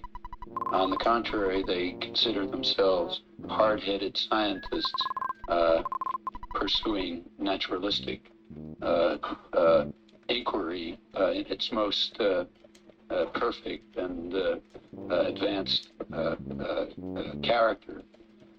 But I think when I will try to show, in fact, that what they are adopting is a form of radical dualism and a form that is completely irrational and untenable. And furthermore, I'll try to show that this is extremely pervasive. In fact, it includes virtually all of the more considered, reflective, thoughtful work on the cognitive sciences, on philosophy of mind, again, excluding the actual experimental work which goes on, with such successes as it has. Well, I mentioned yesterday that in principle we could have two people, call them Peter and Mary, and Peter and Mary might have arrived at two different I languages, let's say L1 and L2, and it might turn out that L1 and L2 have the same extension. That is, they generate the same set of linguistic expressions. That's a possibility, a theoretical possibility. It would arise from the fact that they had received a somewhat different arrangement of data, and that data had led their common language faculty to slightly different conclusions, which just happened to coincide in the linguistic expressions that they form. Now, it may be, and in fact very likely it's true, that in the real world that can't happen because the language faculty is so restrictive that it excludes this possibility. But that's an empirical issue. It has to do with the narrowness of the language faculty and the limits of the kinds of languages that it makes possible. Conceptually, there's nothing surprising about this. Very well turned out to be the case. Now, what I've just said is commonly regarded to be completely meaningless and absurd. There's a major current of modern philosophy which considers this comment simply an absurdity. The reason is that having the same linguistic expressions means having essentially the same behavior. The way you speak, the way you understand, depends on the linguistic expressions, the collection's phonetic and semantic properties. And if two people have the same collection of expressions, they're going to react the same way to what they hear, and they're going to express themselves the same way. And over some large range of behavior, they'll be indistinguishable. And since they'll be indistinguishable over a large range of behavior, the theory has it that it is unintelligible to attribute to them different states of mind, because the states of mind that we attribute to them are just a characterization of the range of behavior that they undergo, that they exhibit. Similarly, suppose that in the case of Mary, I have a choice, given a fixed set of linguistic expressions, I have a choice between assigning to her language L2 or language L3, let's say, which differ in the set of linguistic expressions, or the same. It doesn't really matter. In fact, I can put this aside. I might have it as a scientist. I might not be certain from the data available to me whether to assign to Mary L2 or L3. Let's say, for concreteness, that they still generate the same set of linguistic expressions. And that would remain the case even if I had a theory of what's called universal grammar, that is, a theory of the language faculty, which is the same thing. Recall that the language faculty is the fixed species-specific system that permits Peter and Mary and everyone else to take certain data and to form in the mind an I language. Suppose that I have two different theories of the linguistic faculty. One of them would lead me to conclude that Mary has L2. The other one would lead me to conclude that Mary has L3. Okay, so I have theory, let's call it theory 2, which would lead me to conclude that Mary has L2, and I have theory 3 of the language faculty, which would lead me to conclude that Mary has L3. And we're assuming that they happen to converge on the set of linguistic expressions. Suppose I discover that there's somebody else, call him Wang, who speaks Chinese, and Wang gets certain data. Wang has the same brain that we have, and we know that. There's no genetic adaptation to learning Chinese. So in the case of Wang, suppose that theory T2 allows me to explain how Wang gets his knowledge from the data, but theory T3 doesn't allow me to explain that. If I assume that the language faculty is described by T3, and then I look at Wang, and I look at his data, and I assume that this is T3, then I come out with some I language, whatever it is, let's call it L4, which just happens to be the wrong one. I can tell by looking at Wang's behavior that it's the wrong one. It generates the wrong expressions. On the other hand, if I pick T2, then I apply it to Wang, I get some other language, which in fact is actually Chinese, and it comes out right. Okay. Now, for any scientist, any natural scientist, that would tell us that for Mary, we have to pick L2, not L3. The reason is that L2 is consistent with a more general theory of the language faculty that explains Wang as well, whereas L3 is inconsistent with that theory and is only consistent with the theory of the language faculty, which makes wrong predictions for Wang. Okay, the logic is quite straightforward, and in the natural sciences would be totally uncontroversial. However, we are instructed by philosophers that this is impermissible in the special case of language. We are not allowed to assign, to choose L2 for Mary in preference to L3 on the basis of the fact that if we choose L2, we can also explain Wang. The language that we assign to Mary has to be based solely on Mary's behavior, not on Wang's behavior. Wang's behavior is irrelevant in principle to attributing a language, often called a grammar in the literature, attributing an I language, a grammar, to Mary. That's the instruction that is handed down by the contemporary philosophical tradition. Now, this is very curious. Let's proceed.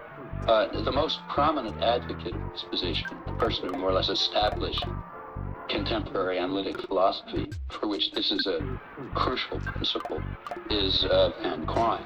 Spoke here a couple of years ago. And Quine actually takes a still stronger position.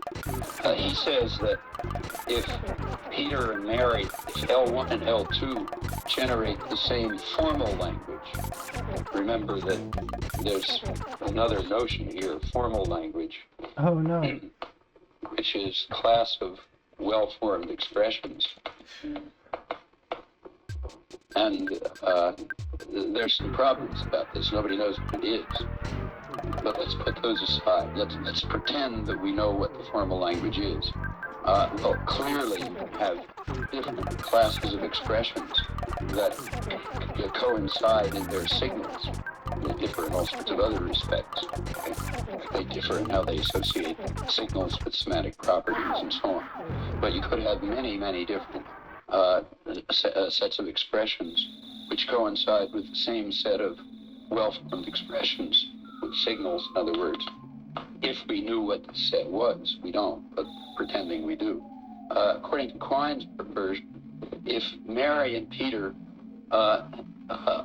correspond in their formal languages, in the well-formed expressions, the signals that they accept, then we are not permitted to assign different, it makes no sense to us to say that one rather than another I language is true of Mary and Peter.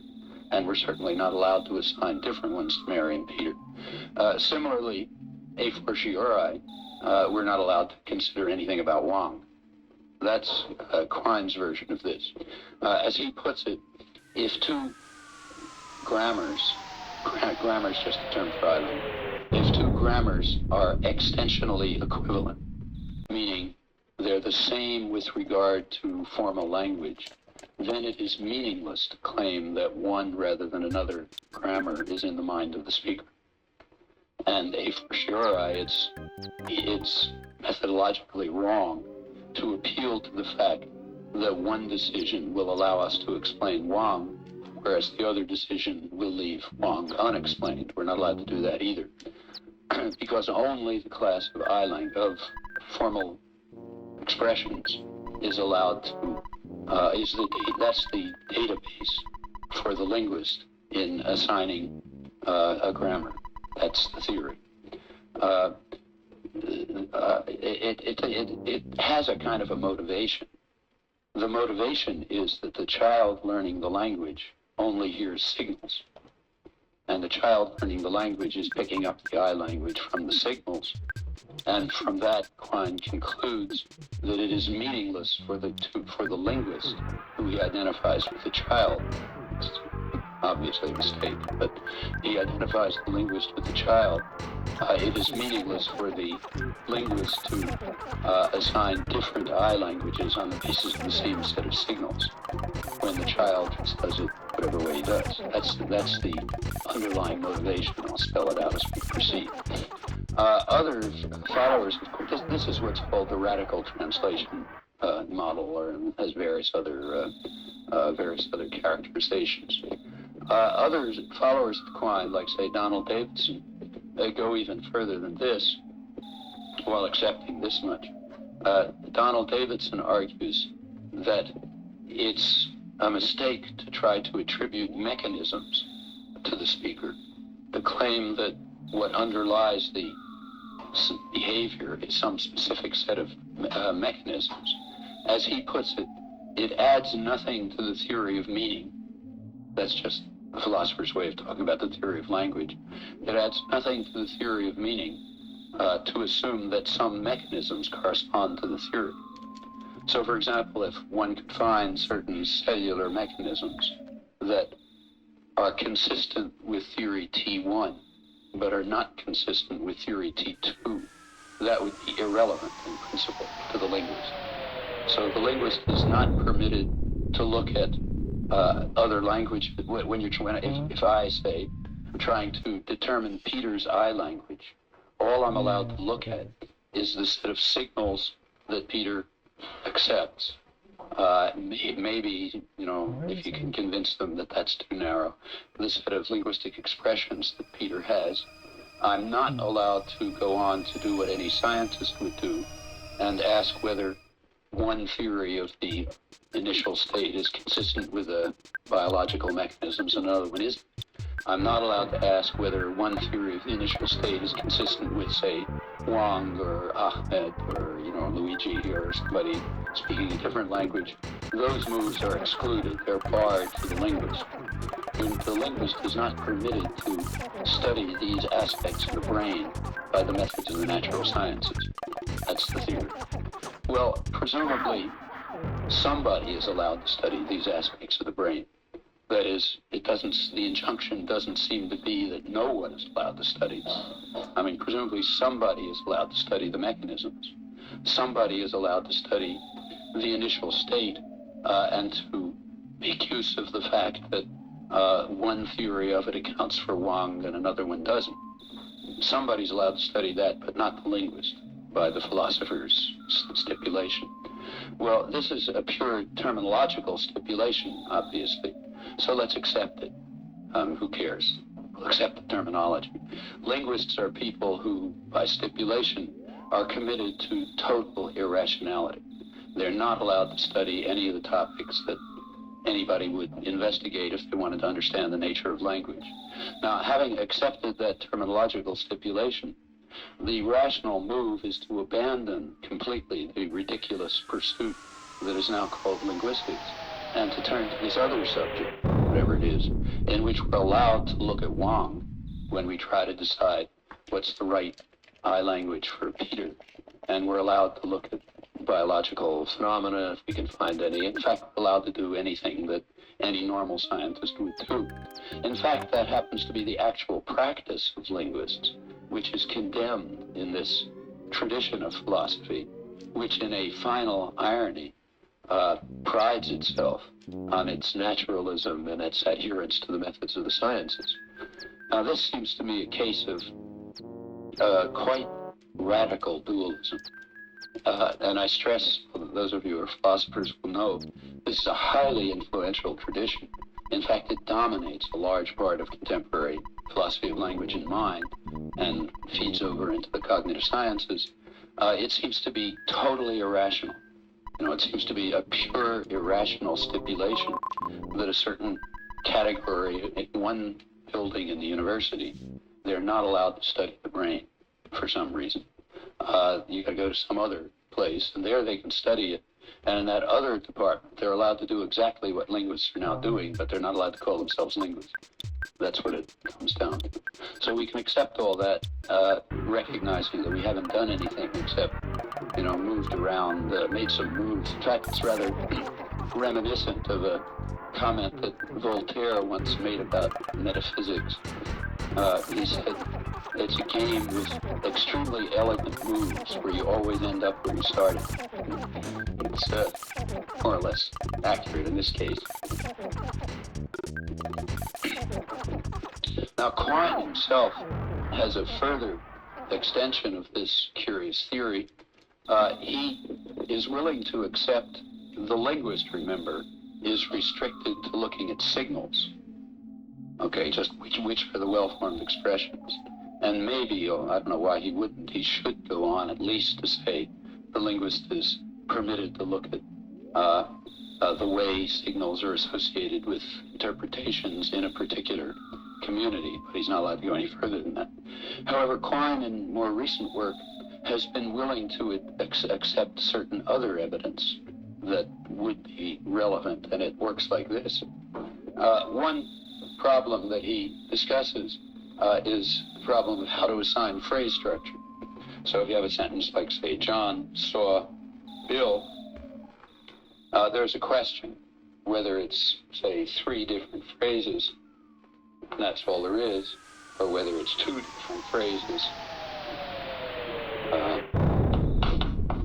Too many B's here. Or whether it has some other arrangement. Those are empirical questions that one might ask. Quine has argued that there's no choice, there's no truth of the matter with regard to this distinction. It's anything you decide. The reason is you get the same set of signals no matter which way you do it. Okay, and that's consistent with his terminological stipulation. However, more recently, he's been willing to accept the idea that some other kinds of evidence might lead you one way or the other. The other kind of evidence is what's called psychological evidence. Psychological evidence is distinguished throughout the tradition, including the cognitive sciences. It's distinguished from linguistic evidence. So linguistic evidence, for example, would be evidence about how people understand referential relations.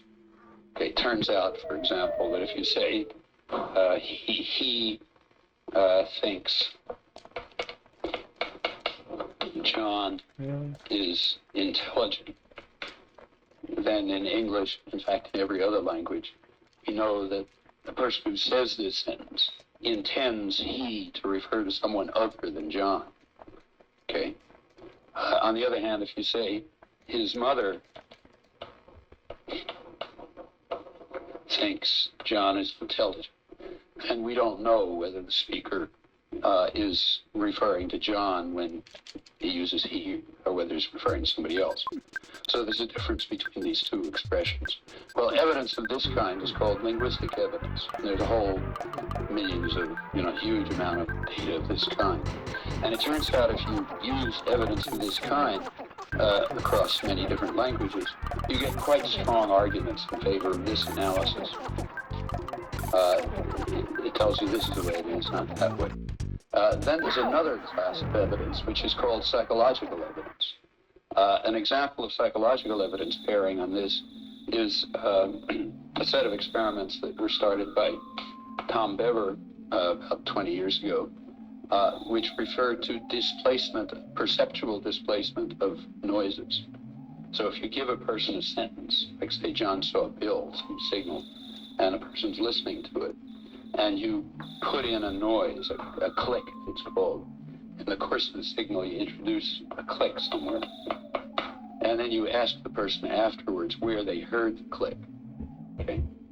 We ask them, where did you hear the click? What they will tend to do is to displace it to the phrase boundary. That is, they'll think they heard the click over here, even if in fact it appeared in the middle. Okay? So you tend to perceptually displace the click to the boundary of the phrases. Well, the click experiments support the idea that the big split is here, that the structure is AB, not ABC. Or maybe a third possibility, DE, it's a split over here. You displace the click over here, not over here. Well, Quine has agreed that kind of evidence the linguist is allowed to use. He's allowed to use psychological evidence to determine where the phrase boundary is, but he's not permitted to use linguistic evidence, say, about referential relations, and tons of other evidence of that kind. Now that, too, is a very curious move For one thing, because from a scientific point, first of all, evidence doesn't come divided into categories. There's no such thing as linguistic evidence and psychological evidence. I mean, evidence doesn't come with a little tag on it which says I'm linguistic evidence or I'm psychological evidence. Evidence is just evidence. In fact, it's just data. It becomes evidence when you can interpret it within some sort of a theory. Otherwise, it's just, random data. So the distinction doesn't make any sense in the first place. But even granting the distinction, the story is backwards. The only significance to the click studies is that they correlate with the conclusions of linguists. The so-called linguistic evidence about the phrase boundary is vastly more convincing and persuasive on scientific grounds than the perceptual evidence. In fact, the perceptual evidence tells you nothing. From the fact that people displace the click to this boundary, you don't know whether that means the boundary's here or whether it means the boundary's here. I mean, maybe what people are doing is displacing the click to the middle of a phrase. Okay, suppose people are displacing the click to the middle of a phrase. Well, then the same data would tell you that the phrase boundary's got to be over here because they displace the click, or they perceptually displace the click over here. Because the data tells you nothing. I mean, the only reason why people like, say, Bever and Fodor and others have interpreted the data as supporting the phrase boundary between, say, subject and predicate is because that's what the linguistic evidence shows. And the linguistic evidence is really quite persuasive. Furthermore, there's a theory about it. It fits into a theory. So it has theoretical consequences, which means there's a whole mass of indirect evidence that supports it, including evidence from Chinese, let's say, and evidence from historical change and from child language and so on and so forth. The click evidence has nothing supporting it at all. It's just an observation, just kind of like an interesting piece of data, which becomes evidence because you can interpret it in terms of the much more firmly grounded linguistic theories. This is from a naturalistic point of view, but Quine takes the opposite view. His view is that the psychological evidence you're allowed to appeal to it in determining the phrase boundary, although it in fact tells you absolutely nothing.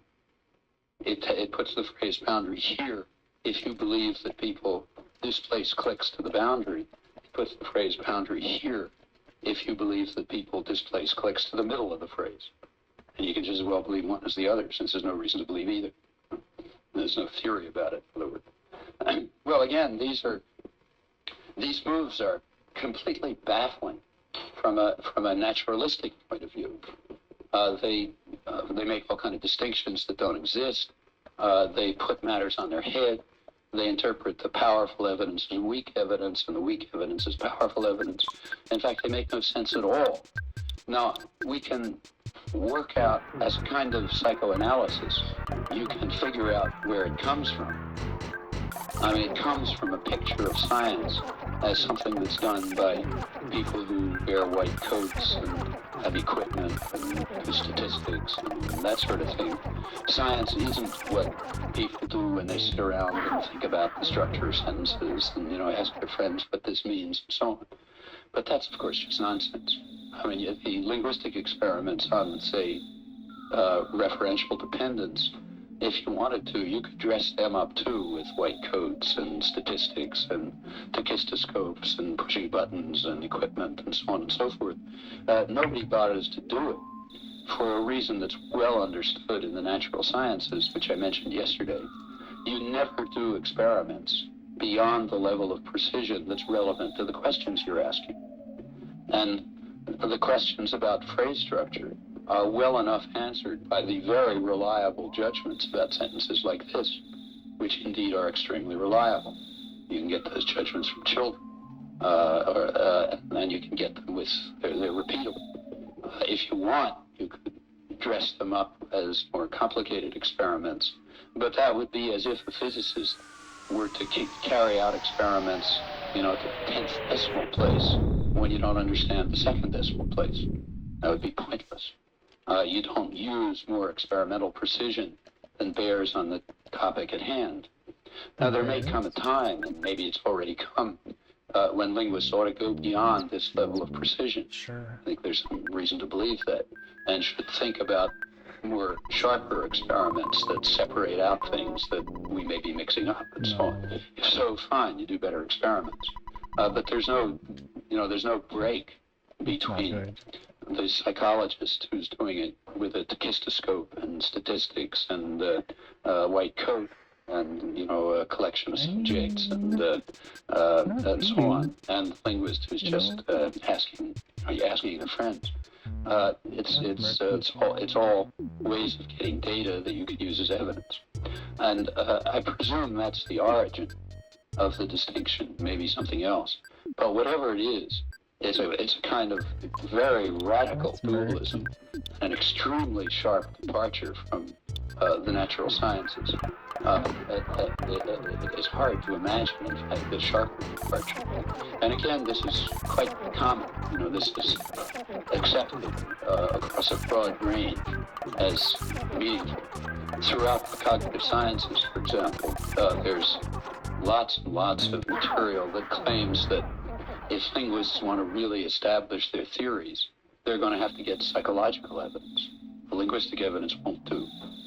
So they'll have to get evidence from, say, click studies, which are completely meaningless.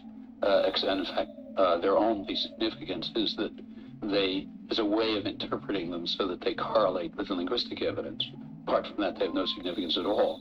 But that's what people are going to have if they want to make claims about the truth about the brain in terms of its computational properties and so on and so forth.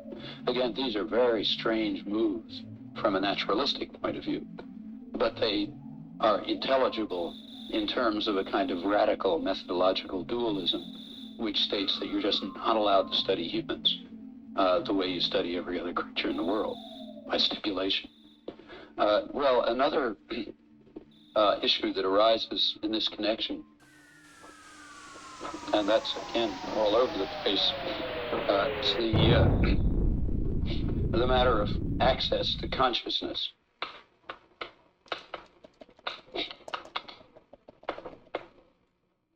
This plays a big role in philosophy of mind and cognitive science.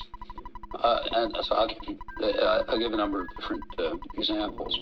One place where this shows up is in a distinction that's supposed to exist between psychological hypotheses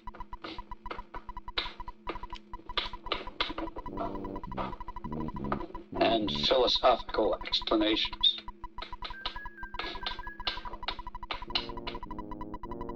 Again, the discussion is usually framed in terms of problems of the theory of meaning, but that's only for historical reasons.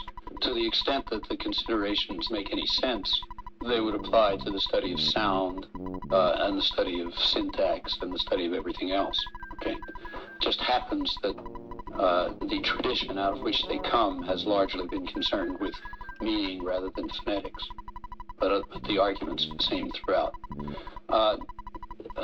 Let's take another very influential contemporary philosopher, Michael Dummett, from Oxford, who's one of the major modern philosophers of language and mind. Dummett has argued repeatedly over the years that we have to make a crucial distinction in epistemology and metaphysics and so on between psychological hypotheses and philosophical explanations. And here's the way it works. Let's suppose that the naturalistic approach is so successful, we'll now pretend that it's successful way beyond our fondest dreams, and suppose that it's so successful that it's able to give a complete naturalistic account of what happens when a signal strikes the ear and then gets computed through the perceptual system and the brain and feeds into a theory of action and leads to a certain action. Okay, suppose we have a theory that accounts for that whole chain. Suppose further that we've solved the unification problem. That is, we've shown how this theory of what the brain is doing relates to an account of what cells are doing, cellular activities and chemical interactions between them and so on. So we've solved the unification problem. We have a complete theory of language going from signals all the way up to actions. Okay, let's say we've gotten that far. Well, in that case, Dummett tells us we would have a psychological hypothesis. That is, the theory that we had constructed would be a psychological hypothesis about people, but it would not be a philosophical explanation. And the reason is, I'm quoting, because it would not tell us the form in which the body of knowledge is delivered. Remember that part of this theory, one part of this theory, which goes from signal hitting the brain, this is Peter over here, to some action. One part of it, you tear it apart, is inside Peter's brain a cognitive system, which is an I language, in fact, it seems, which stores knowledge. And that's accessed by the performance systems. It's accessed by the perceptual apparatus and by the theory of action and so on. And Dummett's point is that even though you had a perfect theory of this by scientific standards, it would not tell us the form in which the knowledge is delivered. The idea is that in Peter's I language, in the cognitive system, there is knowledge stored. And Peter's mind accesses that knowledge to hear and to act and so on. But we don't know the form in which the knowledge is delivered to Peter. Okay, that's the idea. It's only if we knew the form in which the knowledge is delivered that we would have a philosophical explanation, not merely a psychological hypothesis. And the argument is framed particularly in connection with the theory of meaning. So that's what Dummett is naturally interested in, being a philosopher. He says if we talk about Peter's knowledge that, say, these sentences here mean what they do, we could have a psychological. I'm supposed that my theory gave a complete scientific explanation of this distinction that I described a minute ago, which explains how Peter understands these sentences. So it's a theory of meaning. According to Dummett, that complete theory would be a psychological hypothesis about Peter's knowledge of meaning, but it would not be a philosophical explanation, and it would not permit us, it would not justify us in attributing knowledge to Peter. We would not be able to say that Peter knows the rules that lead to this conclusion. There are certain principles of the brain that lead to that distinction over here. Just to give them a name, call them binding theory. There's a part of linguistic theory called binding theory that deals with problems of this kind. And it has various principles in it which predict that things ought to come out like this across all languages. Okay? And in the psychological hypothesis, we're not pretending that everything we believe is true, and even that we've gotten way beyond what we now begin to understand. But that's okay. That's permitted in this intellectual exercise. So we're now permitting that, pretending that binding theory is in fact true and part of a comprehensive theory which is true, and it leads to the conclusion that for Peter, these two sentences are interpreted exactly the way Peter interprets them. But we're still not permitted to attribute to Peter knowledge of binding theory. We're not allowed to say Peter knows the principles of binding theory, even though binding theory is part of his cognitive system, which is accessed when he acts. Obviously, when you act, you access your knowledge or your beliefs, but we're not allowed to say that in the case of Peter. The reason we're not allowed to say it is that the reason why, as Dummett puts it, we don't know the form in which the body of knowledge is delivered is that Peter can't tell us that he is following the principles of binding theory. In other words, if we have this kind of evidence about Peter, but if I ask Peter, are you following condition C of the binding theory, he can't say. And in fact, even if Peter is a linguist and knows what it is, You can't introspect and say, oh yeah, that's the computation that's going on in my head. You can't do that any more than if somebody asked you how you digest your food. You couldn't introspect and say, okay, I do it the way the biologists say. Or if somebody asks you, how do you perceive a triangle? You can't introspect and say, I do it the way the visual psychologists claim I do it. Well, the binding theory is just like that. It's not available to introspection. Therefore, we don't have knowledge of the form in which we don't know the form in which the body of knowledge is delivered, and therefore we don't have a philosophical explanation. Notice that for science, the account that we're talking about tells us everything that can be asked. By assumption, it tells us everything that can possibly be asked about the form in which the knowledge is delivered. It's answered every question. We've assumed that it's answered every question that science can raise, but it hasn't crossed some bridge to philosophical explanation. Well, this seems again like a paradigm example of some kind of philosophical dualism. In the case of digestion or visual perception, we don't or say the motion of the planets, we don't insist on a philosophical explanation that goes beyond what science can deliver. That would be a joke.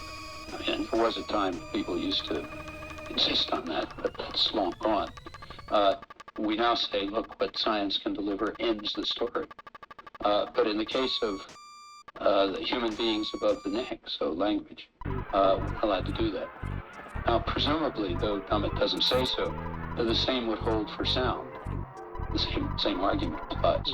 So if I conclude that Peter judges that pin rhymes with bin, and I make up a perfect theory that explains this, that would not tell me the form in which the knowledge is delivered, and I wouldn't be able to attribute to Peter knowledge of the principles of phonology, which led to that consequence, no matter how well confirmed the theory was, and no matter how well it was unified with cellular theories. I still would have only a psychological explanation. Well, that's a very curious position. And to see how to extend the oddity of it, let's push it a little further. Suppose that there's a Martian who happens to be exactly like us.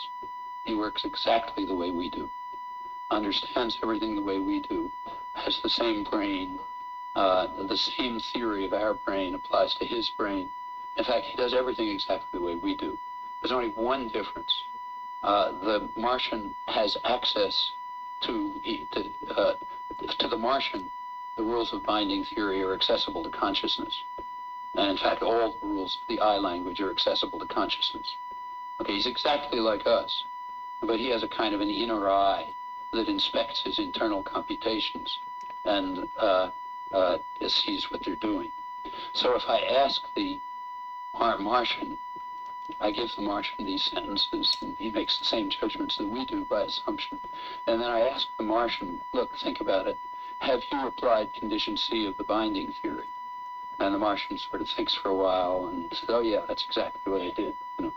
Just as if somebody asked you how you multiplied numbers, you might introspect for a while and say, yeah, I did it this way. Okay, the Martian can do that for condition B, C of the binding theory. And similarly, if the Martian says this rhymes with that, and I say, look, did you follow the rules of, metrical phonology? He can introspect and think about it, say, yeah, those are the rules that I followed. And let's say he's even telling the truth. So he then can see the computations, just as we can introspect about the computations when we carry out a particular algorithm to solve an arithmetical problem rather than some different one. That's the only difference between the Martian and us. Now, notice for the Martian, we have a philosophical explanation of the form in which the knowledge is delivered. We've crossed this mysterious grid because the Martian has access to consciousness. Now, in fact, we know nothing of any relevance about the Martian beyond what we know about the human, except that the Martian has this inner eye that we don't have, that enables him to inspect computations. But we're allowed to attribute knowledge to the Martian and we're not allowed to attribute knowledge to the humans. Well, again, this simply departs radically from any approach in terms of the sciences, at least. As far as the sciences are concerned, the Martian and the human behave exactly the same way. The Martian happens to have access to computations that the human doesn't. That's an interesting question. You know, what is consciousness for the meaning of consciousness?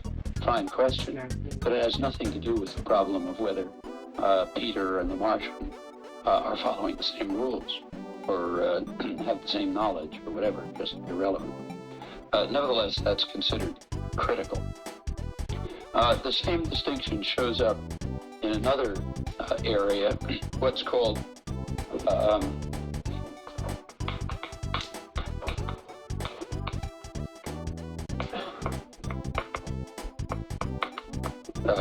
first-person authority. That's the technical term to put. The idea is that when I say that his mother thinks that John is intelligent, he could be referring to John. I say that with what's called first-person authority. I have supreme authority over that judgment. Nobody can question it. Okay? I have special privileged knowledge of that fact, as I have first-person authority when I look at the room and see a bunch of people. That's first-person authority. Similarly, the Martian has first-person authority when he makes the same judgments. But according to the theory, we have an we have an explanation for first-person authority in the case of the Martian. Okay, namely, he can tell us it follows the laws. But in the case of the human, the theory that I've given, this, say, perfect theory, I'm quoting now, leaves the question of Peter's first-person authority a total mystery. Okay? It's left a total mystery because Peter has no access to consciousness. That's, quoting in this case, an interesting article by Crispin Wright, another Oxford philosopher. Well, as far as I can see, from a naturalistic point of view, that's the wrong formulation. The theory of Peter doesn't leave first person. It doesn't make first-person authority a total mystery. It leaves a mystery exactly where it was before. Namely, it leaves the mystery of consciousness. I don't say anything about that. That's as much mystery after this theory is completed as it was before. But as far as first-person authority is concerned, there's no mystery whatsoever. Peter understands the sentence this way because that's the way Peter's constructed, period. There's nothing more to say. You're constructed so that you get that interpretation. That's the full total account of first-person authority. There's no further question that can be asked, at least within a naturalistic framework. If something's missing, it must be because of some non-naturalistic requirement, and it would be important to bring out what that requirement is. This discussion is usually framed in slightly different terminology. In this case, the terminology again goes back to Quine, actually to Wittgenstein as well and others. It's the problem of following rules.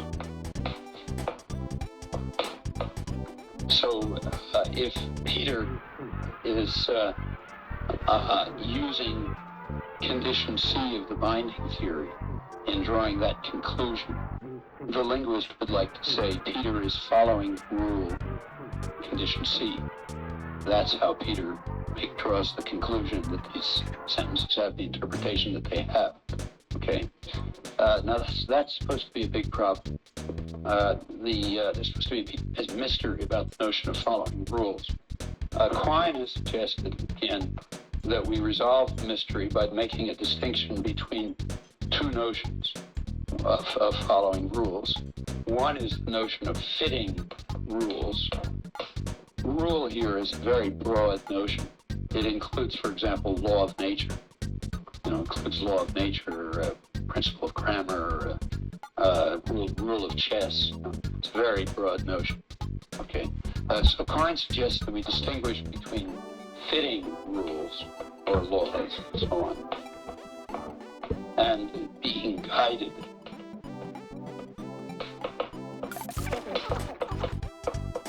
by rules. Okay, he said we clarify this mystery by making that distinction. Okay, now how does that work?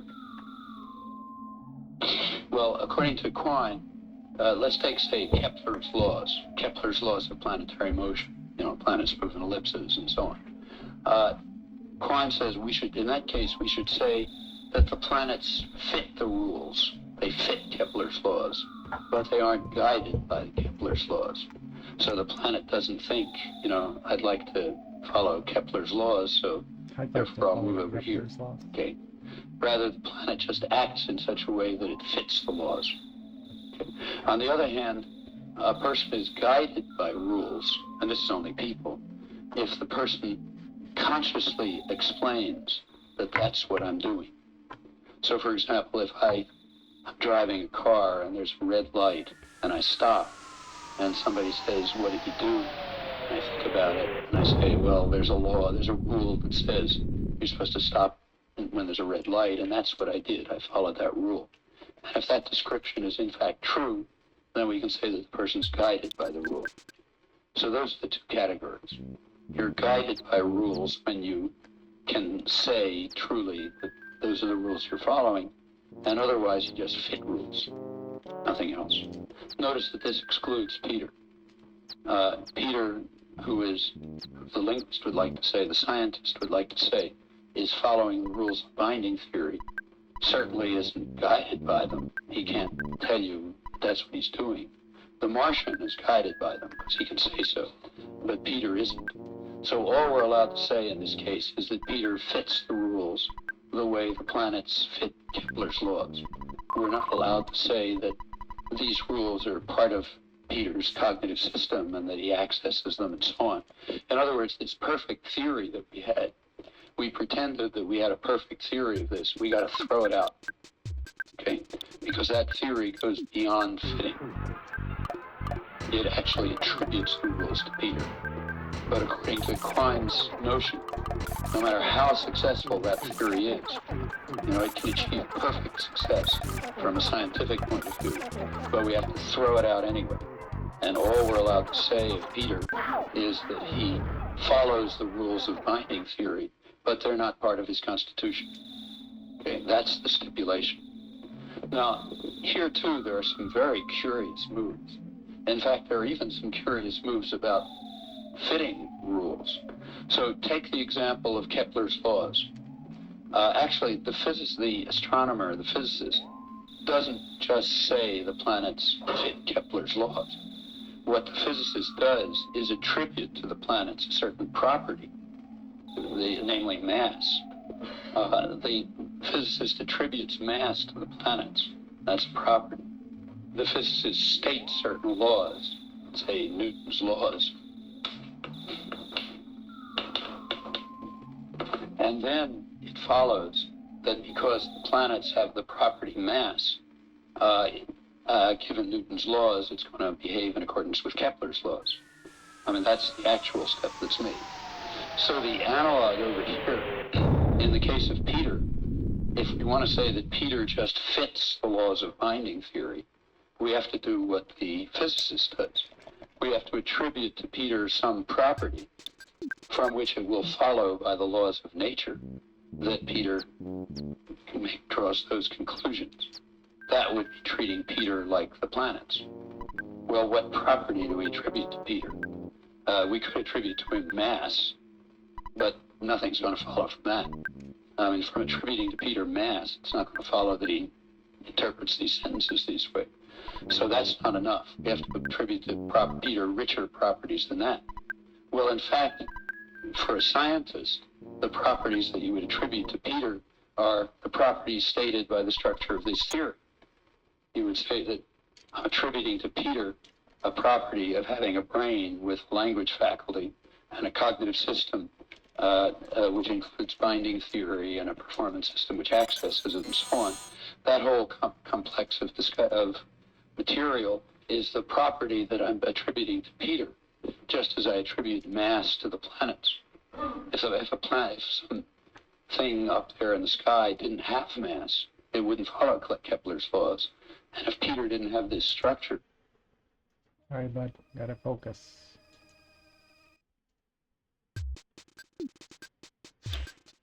Right. Okay. Okay.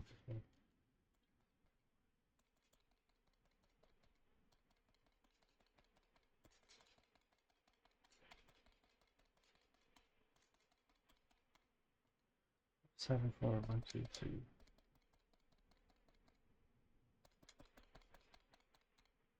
Or 7, 4, 7, 6, 3.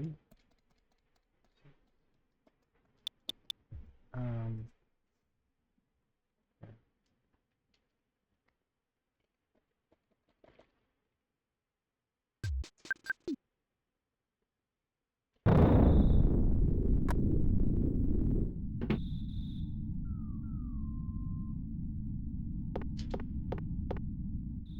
Obviously, I should do this again, but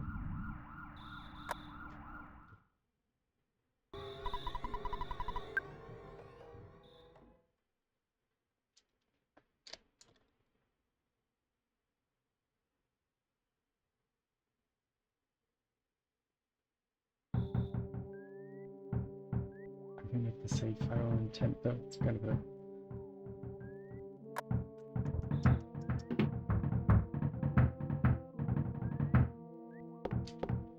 mix up with a bad menu.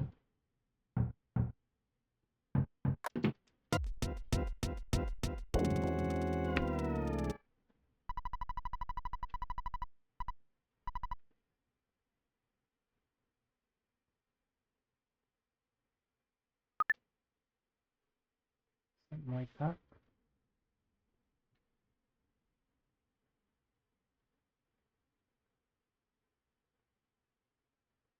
Huh.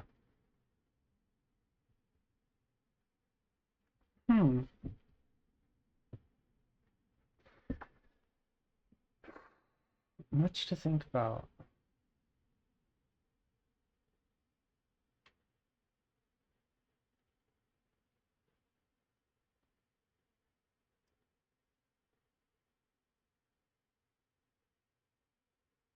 Intent 12. Oh, geez. Okay. I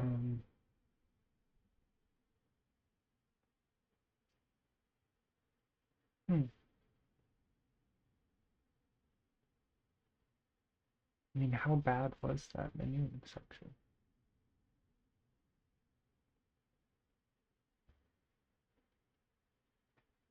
Two, 6.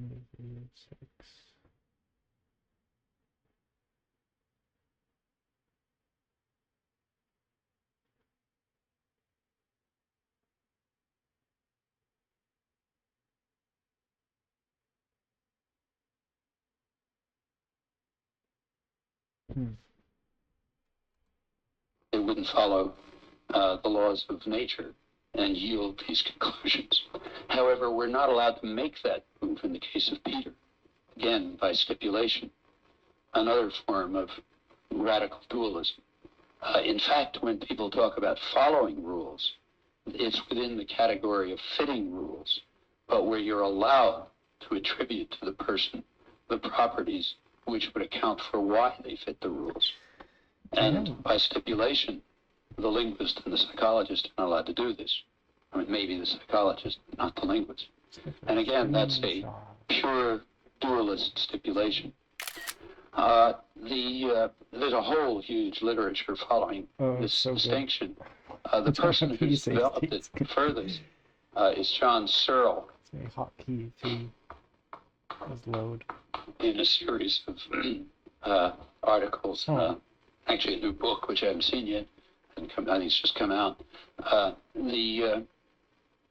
Searle he insists strongly, as most philosophers and cognitive scientists do, that access to consciousness is the crucial criterion for attributing rule following. The Wittgensteinians more or less do that too, although it's a little more qualified. But Searle explicitly commands that. His command is, it's nonsense, it's an absurdity to speak of Peter following rules unless Peter can tell you that that's what he's doing. So we're not allowed to do what the scientist would do in this case. Okay. Now, Searle, however, has recognized that there are certain, kind of paradoxes that follow from this insistence. One thing that's bothered him is a phenomenon that in the psychological literature is called blind sight.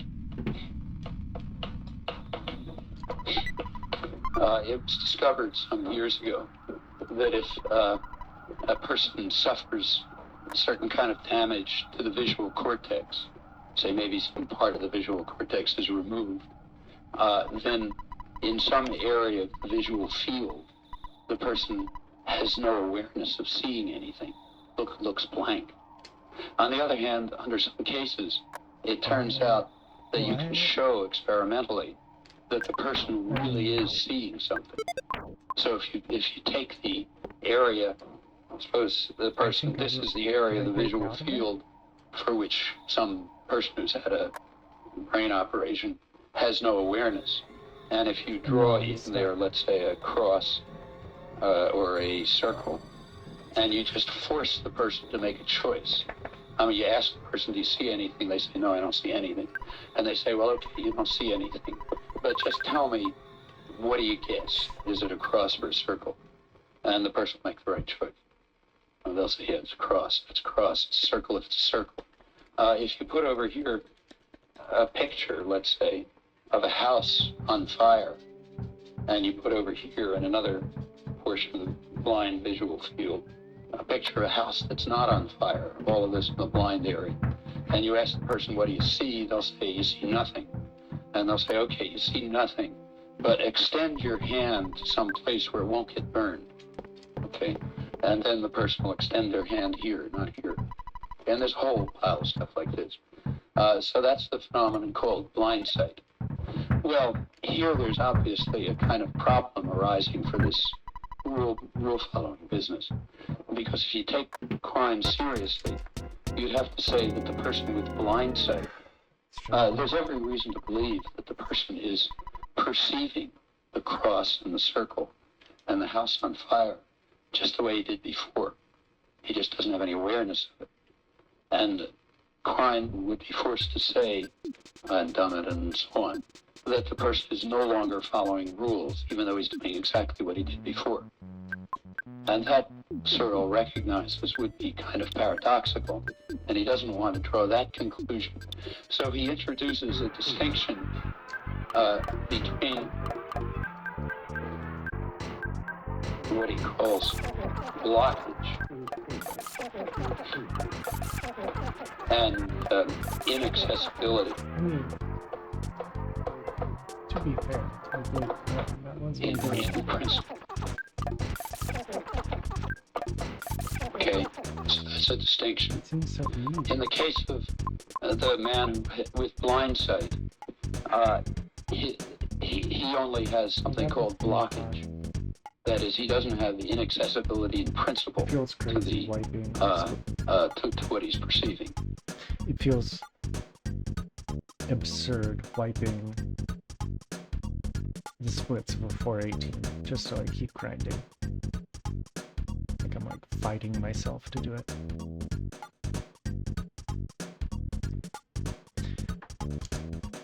It's just some interference, blockage. So now we have that distinction. On the other hand, in the case of Peter, following the rules of binding theory, it's inaccessibility in principle. Okay.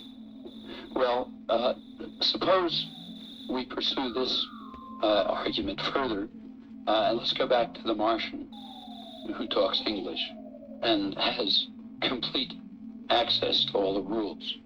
Remember, for the Martian, there was no problem. The Martian was like, had accessibility to the rules. Suppose the Martian has a brain injury, okay? And now he's just like the person with blind sight. He keeps talking exactly the way he talked before, which by assumption is the same way we do. He acts just like before, but he's lost the inner eye. You know, the brain injury has eliminated his ability to access the computations. Okay. Now, according to Searle, this has got to be blockage. It can't be inaccessibility in principle, right? That's exactly the same case.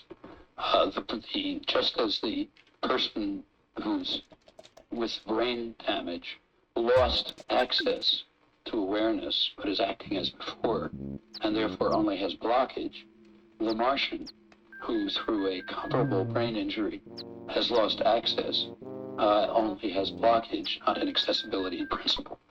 So the Martian is still following the rules, just as the guy with blind sight is still seeing, but without awareness. Okay.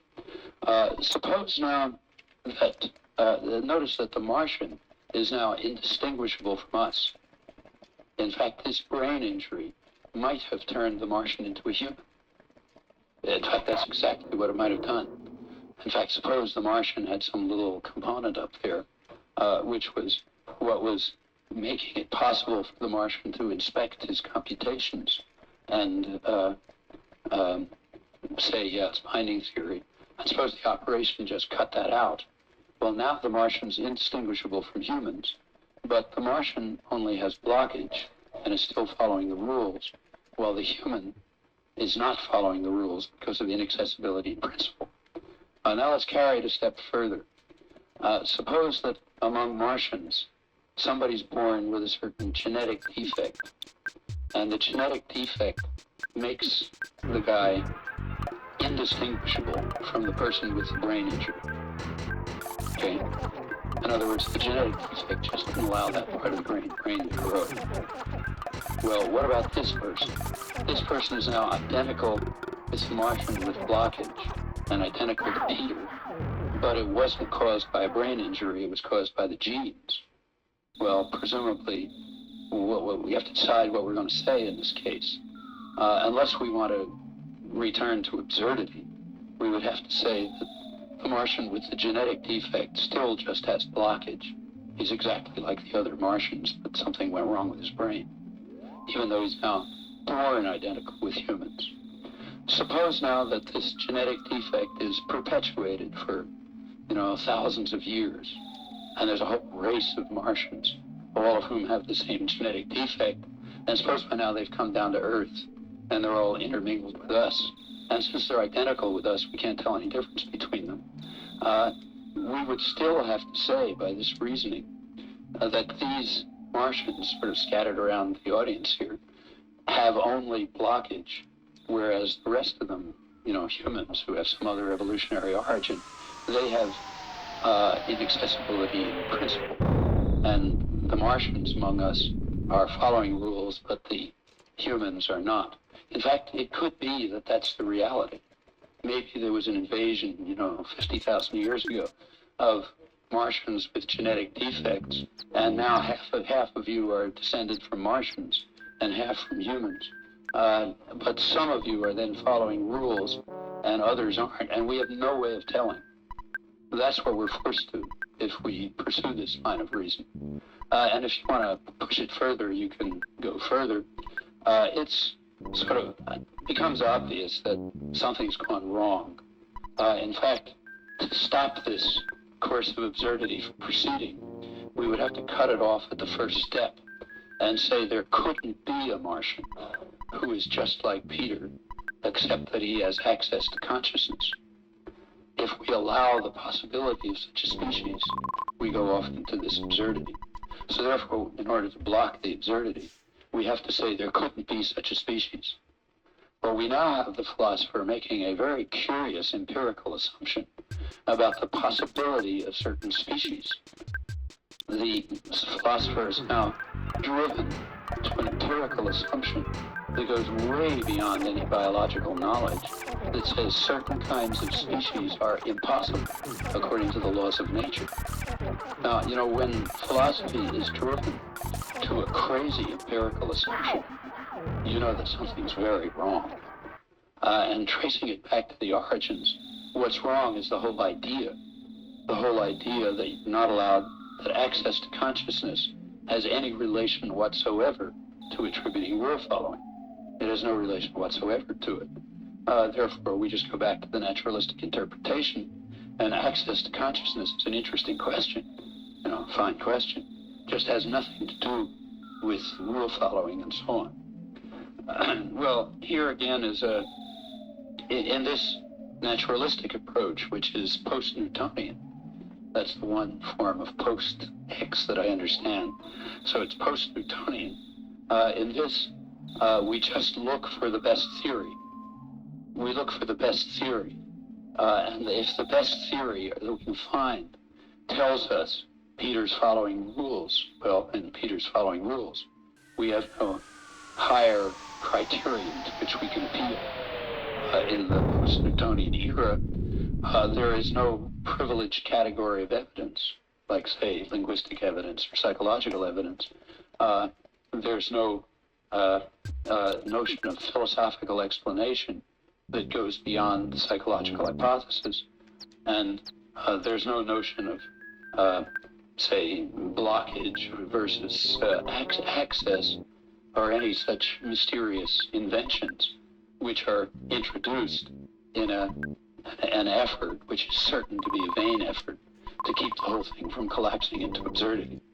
It just forces you into absurdity.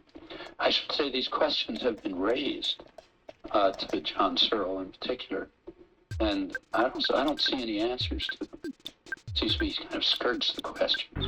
Now maybe the new book, which I haven't seen yet, says something about it, but I'll be very surprised. Maybe, I don't know if any of you, I doubt if anybody's seen it yet, it's just appeared. It's about the topic. But it seems to me he has to answer these questions. And unless he can answer these questions, and other ones like it, the whole project totally collapses. And with it, the whole Quine project, which is based on the distinction between guiding and fitting, both of which are misinterpreted. Fitting is misinterpreted because it fails to notice that the planets fit the rules by virtue of property that they have, and guiding is misinterpreted because it's far too narrow. It's just based on the arbitrary stipulation that access to consciousness is a critical criterion, which makes no sense in the first place, and the fact that it makes no sense quickly shows up as you pursue it on the path, this and other paths which quickly lead to absurdity.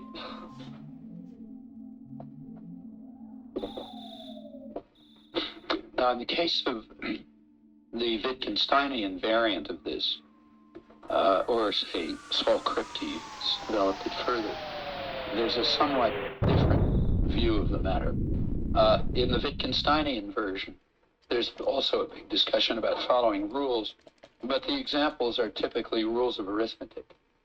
So how do we decide? We see somebody multiplying numbers, 2 times 3 equals 6, things like that. And we see that person multiplying lots of numbers. How do we know that the person is following the rule of multiplication? How do we know that when you get to, 5 times 25, it's not all of a sudden going to be, 12,862? After all, that's a rule 2. There's a perfectly good rule of arithmetic that says multiply the normal way up to big numbers, say pick some point, and from that point on, make all the products equal to pi, let's say. Okay, that's a perfectly good rule of arithmetic, and how do we know that the person's not following that rule? And as Wittgenstein points out, no matter how much evidence you have, you never know that. I mean, you might decide that you might have the hypothesis that when you get to 100, all the products go up to pi, and then when you get that far, you'll find you were wrong. But you can say, it's well, when you get to 1,000, after that, they're all equal to pi. And for every mass of evidence that you accumulate, you're always going to have these further hypotheses. So he concludes you can never say that the person's following the rule. It's kind of like a paradox. And Kripke, in a recent book, I forget what it's called. It's the name of Kripke's recent book, Wittgenstein. Somebody's got to remember, or whatever. He develops this much further. Well, whatever the significance of any of this may be, we can put it aside because the rules are not relevant. These rules are rules of a totally different category. The rules of binding theory, the rules that Peter is following, are laws of the natural world. They're like Kepler's laws or Newton's laws. It's a law of the natural world, it is claimed, that if you have a brain organized in terms of principles of binding theory, embedded in a performance system of a certain type, you'll understand sentences in a certain way. That's just a more complicated variant of Newton's laws, let's say. And questions do arise about the validity of natural laws, but those are just normal questions of inductive uncertainty. And as I said at the beginning, general questions that arise for physics don't have to trouble us when we're doing psychology. You want to find the answers to those questions, go to physics. But there's no point in raising for psychology or linguistics exactly the kinds of questions of, say, inductive uncertainty or accuracy of legitimacy of theoretical postulates that arise for the most advanced sciences and arise necessarily, and in fact can't be overcome. And we know that they can't be overcome. They're just an inherent property of natural inquiry. It was well understood by the 17th century, after the Cartesian crisis of skepticism. It was well understood by people like Gassendi and others that the problems of induction are inherently insoluble. All we can do is realize that we have some method of gaining better and better understanding while knowing that it can't have any absolute grounding. We realize that that's the result of the skeptical crisis. And that's basically the position of the natural scientist, and it's a fair position, and we can adopt it too. So those questions don't arise. As to the specific questions that arise in the case of arithmetical rules, they are irrelevant because the arithmetical rules are stipulated. Those are rules of a totally different type. They're rules which we stipulate. We stipulate that plus is going to mean so-and-so, okay? And if you don't follow that, you're just not following my stipulation. That's like turn right on red or something. No, it's a stipulation. And yeah, we can't be sure that people are following stipulations, but who cares? It's not relevant. So that kind of consideration, the Wittgenstein-Kripke kind, we can put aside. We're simply concerned with rules that are of the type of natural laws, rules that Peter follows because that's the way Peter's constituted, period. Nothing more to say about it. Now we have to be careful here to distinguish two ways in which people can follow rules. So for example, I know that the word chair, let's say, can be used to refer to this kind of thing, but can't be used to refer to this kind of thing. Now, that's following a rule, okay? Or I know that these sentences, which I've since erased, have the meanings that they do and not other meanings. And when I give them those meanings and use them in those ways, I'm following the rule. Now, I could choose consciously to violate those rules in a certain sense. I could use the word chair to refer to tables. In fact, we might make up a code, let's say, in which we want to confuse spies or something. And you and I might decide, okay, when we want to refer to a table, we'll say chair. Or I could take these sentences and we could make an agreement that we're going to interpret them, so that the first sentence means the planes are leaving the air base, and the second sentence means set off the bomb on the battleship or something, as in a code. We could certainly do that, and in that case, we wouldn't be following the rules. Of course, we would know, because we can't help knowing it, that chair means chair, and that the properties of reference there are the properties of reference there. But we could choose to just overlook that fact and to use these physical objects in some other fashion. Well, that's a distinction in rule following that has to be borne in mind but it plainly has no bearing on this question. I'm turning to another. Maybe this would be a good point to stop.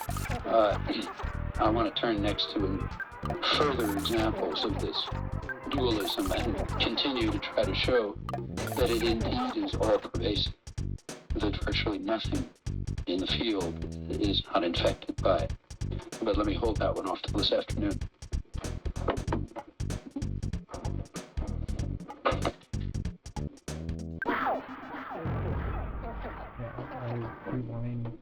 Rewound through Carpenter.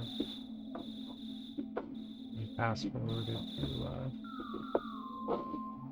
Runaway Fire.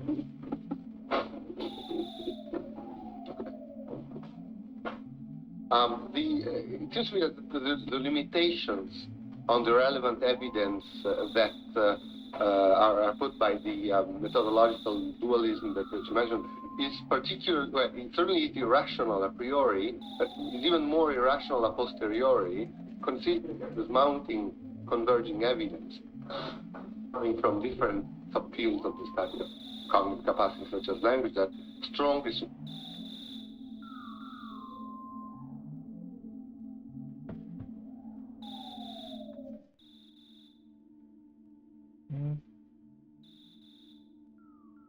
Focused.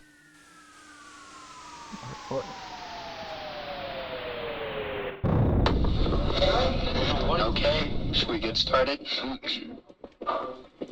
See how things work this time. Let me begin by recalling the general plan. I'm trying to first defend a naturalistic approach to problems of language and mind. Second, I want to try to show that the most influential currents of contemporary thought that deal with these issues, primarily philosophy of language and philosophy of mind, but also spilling over to cognitive science, that these approaches are both non-naturalist and radically dualist. And I've tried to show yesterday that those are two different things. You could have naturalist dualism like the Cartesians, but these are dualist and non-naturalist, kind of methodologically dualist. And the third point that I want to make is that all of this is a very serious regression, step backwards, since the 17th century, and it should be completely abandoned without a trace left, to put it as strongly as possible.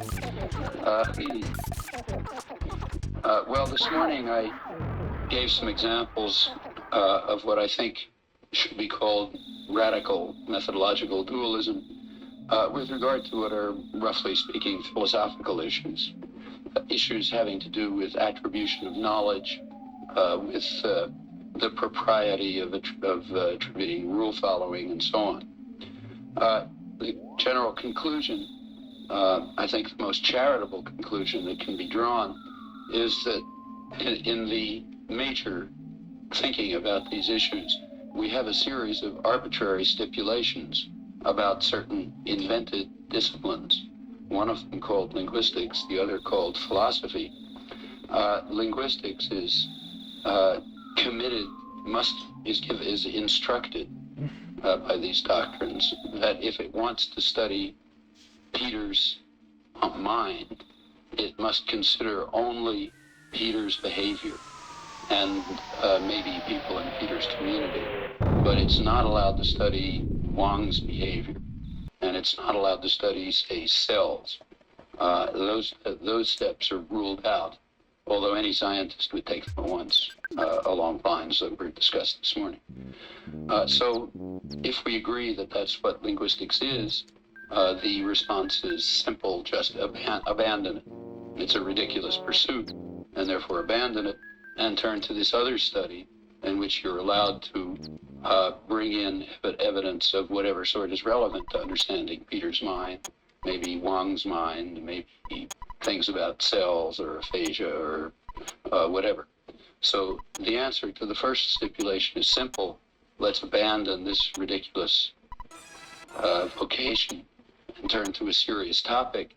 which happens to be the topic everybody's pursuing anyway, so it's not a big change. And that takes care of the first point. It's just pointless terminology.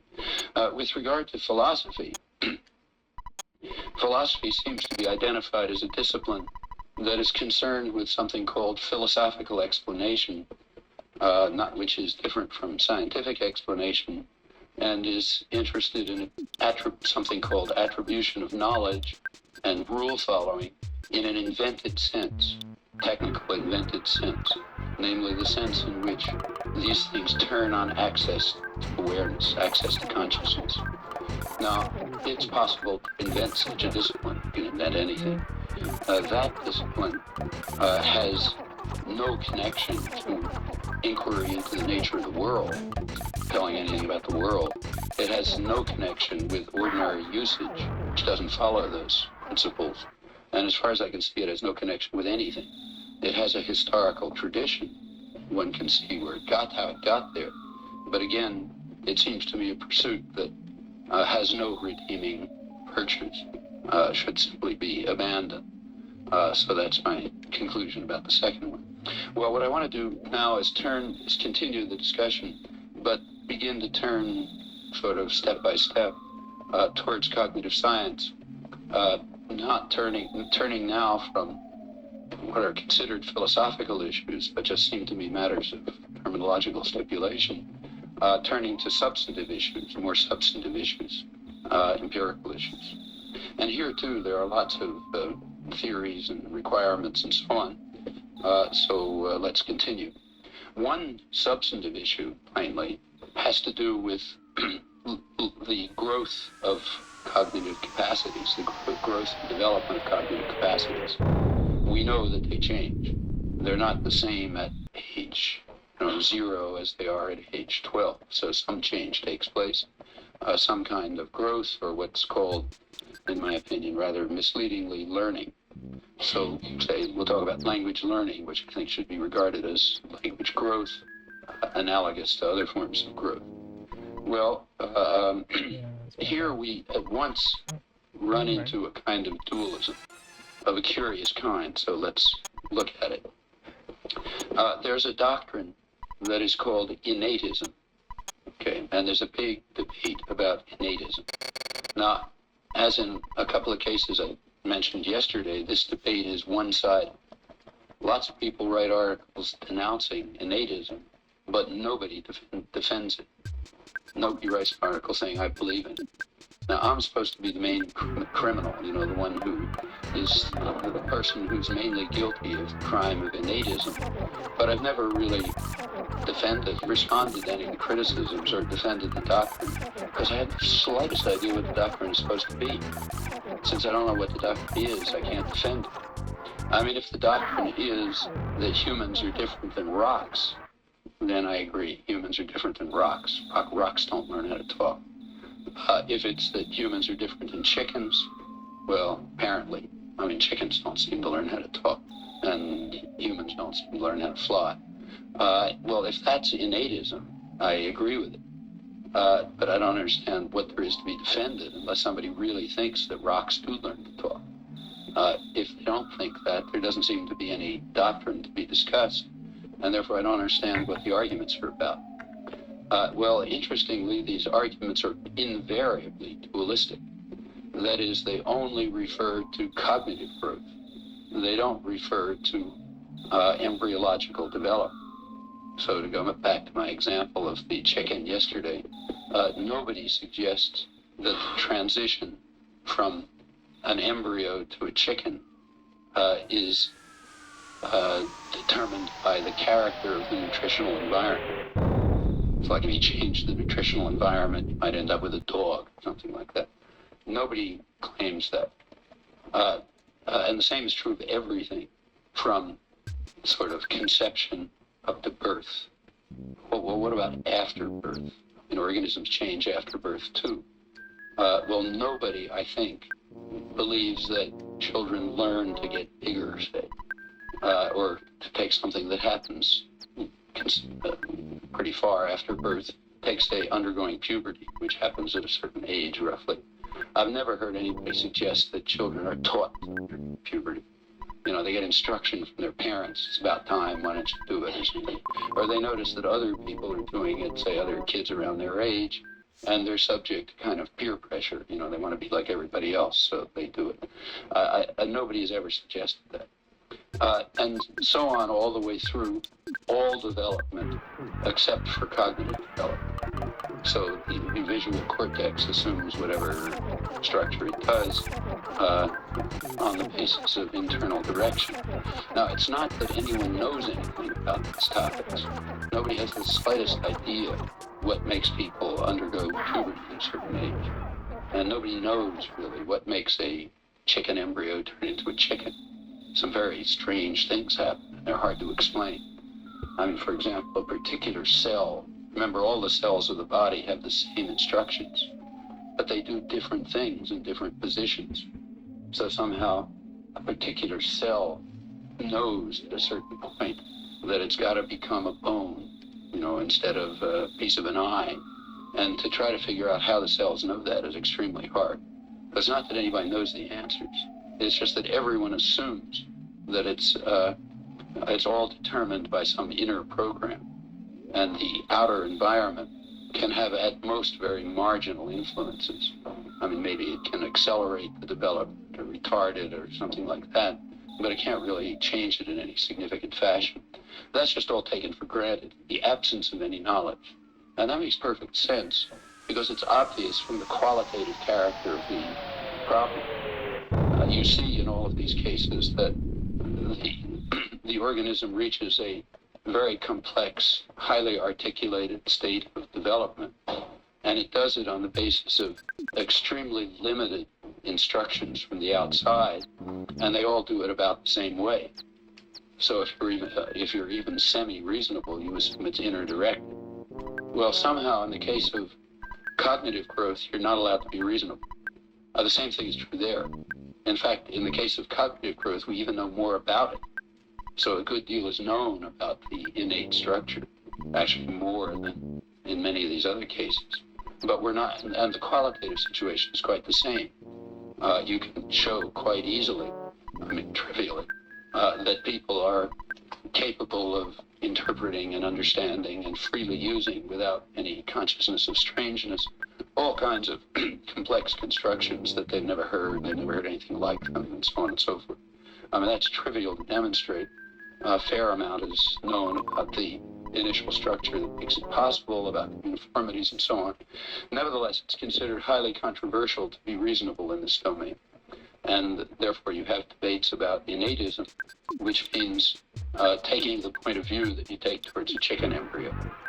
Well, that's very strange. Again, it's comprehensible on traditional grounds. You can trace it back to traditional religion, soul, all sorts of things. But whatever the anthropological explanations, or the explanations as a piece of cultural history, it's a view that seems to have no redeeming features. Well, nevertheless, it's very strongly maintained. And again, the most explicit, influential advocate, as in most of these areas because of his enormous influence, is Quine.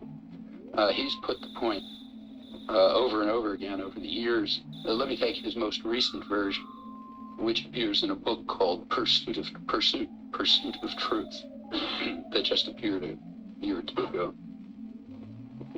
And I'll actually write this out so we can have a look at it.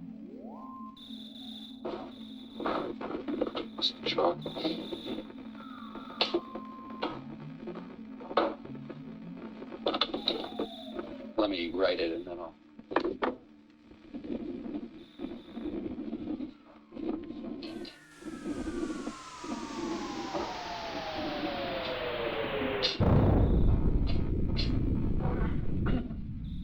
It's a linguistics lecture.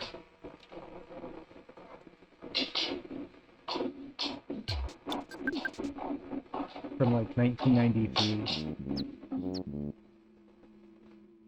I didn't make it.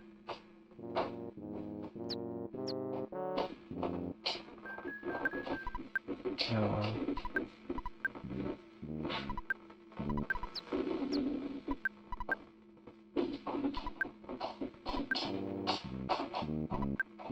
right. Oh, cool. Right now he's like writing a quote on the blackboard.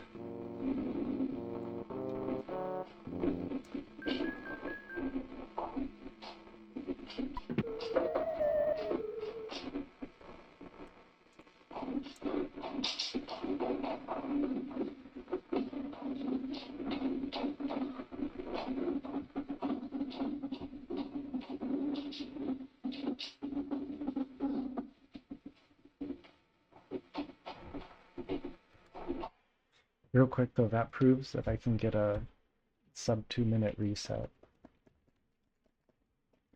That's like what I would need to get a sub 4-minute. Which would be cool. World record is I don't know if this is eligible for the category or not, but the closest thing that there is to this is 9.5 minutes.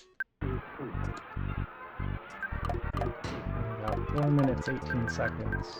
A little while ago, but I think I can do better. I got it on my 12th attempt, so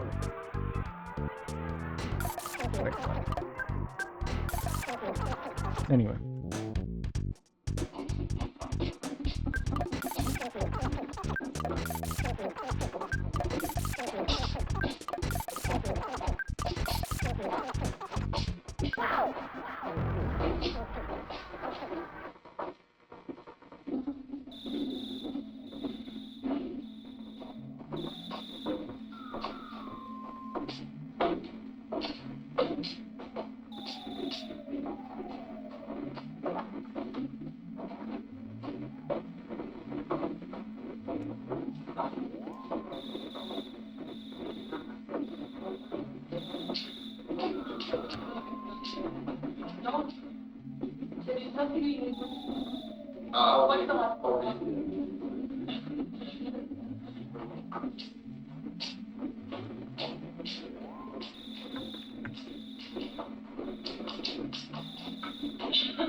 What it says is, in psychology, one may or may not be a behaviorist. In linguistics, one has no choice. In acquiring language, we depend strictly on observable behavior in observable situations. There is nothing in linguistic meaning. And remember, meaning just means language generally. That just happens to be the aspect of language that the philosophers are interested in. So we could say there's nothing in language beyond what is to be gleaned from overt behavior in observable situations. Accordingly, the behaviorist approach is mandatory. That's the argument. Okay. Now let's try, and that's an argument that's been repeated over and over the years. This is the most recent formulation of it, and it's been very influential. So let's try it below the neck. Okay, let's go back to the chicken. And I'm going to give a paraphrase, an exact paraphrase, in which I'll just change a couple of words. In the passage from the embryo to the mature state, the embryo depends strictly on nutrition from outside. There is nothing in the structure of the mature organism beyond what is to be gleaned from nutritional inputs. Okay. Therefore, accordingly, the nutritionist approach is mandatory. Biologists must be nutritionists. Okay, notice that's exactly the same argument. All I've done is replace, nutritional observable situations by nutritional inputs. But the argument's the same.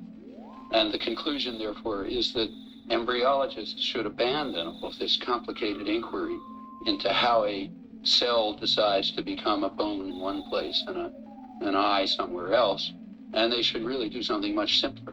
Just take a look at the nutritional inputs to the embryo, which is going to be really easy because they're about the same for a chicken and a frog and everything else. And if you look at them, that's all there is. That's going to tell you everything. Well, there's got to be something wrong with that argument. I mean, if anybody presented that argument in embryology, people wouldn't even bother laughing. Why? I mean, why is it any more sensible in the study of language than it is in the study of embryology? That's the question that ought to be asked. Now, notice that it's not that the argument is wrong. The argument is, in fact, entirely correct. It's perfectly true that we depend completely on observable behavior and observable situations. And it's equally true that the embryo depends on nutritional inputs only. There isn't anything else, so that's what it depends on. But the question, of course, is what does the word depend mean? Now, what does the organism do with the, how do you spell out dependence? Let's spell out the concept dependence. Well, when you spell out the concept dependence in embryology, you get these complex theories about how cells, depending on the gradient of certain chemical concentrations, know that they're supposed to produce this protein and not that protein.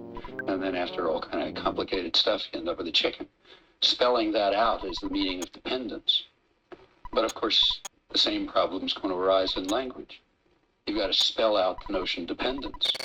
Well, there is a theory that spells it out. That's the theory of basically universal grammar. It's the theory I talked about before, which says there's some sort of a device, which is the internal structure of the language faculty, and it has all these internal parts and properties and so on and so forth. And when it gets observable behavior, what I call data, it spins its wheels in the way which linguists try to describe, and it ends up giving you the I language. And this is the dependence. That's the spelling out of the notion depend. Now, in embryology, you're allowed to do it. In linguistics, you're not. And linguistics means... Now, it's interesting that in this case, he distinguishes psychology from linguistics. In earlier writings, psychologists had to be behaviorists too. And that's connected with the move that I mentioned this morning, which distinguishes psychological evidence from linguistic evidence. And psychological evidence has this miraculous character that it enables you to do what scientists do, but linguistic evidence somehow doesn't. I think that this is just pushing the dualism deeper. When you're looking at things like vision, say, you're not getting really close to the soul yet.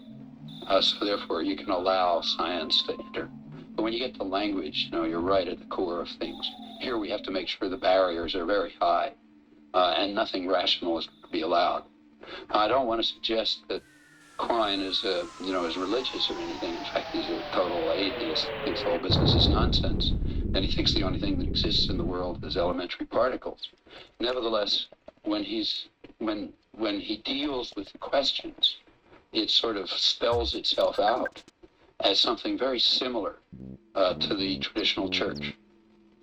And now that's an interesting phenomenon, because it's an interesting phenomenon about our intellectual culture. The most naturalistic, hard-headed, scientific people, as they begin to think about things that are close to what traditionally was the seat of the soul, they veer away from rationality.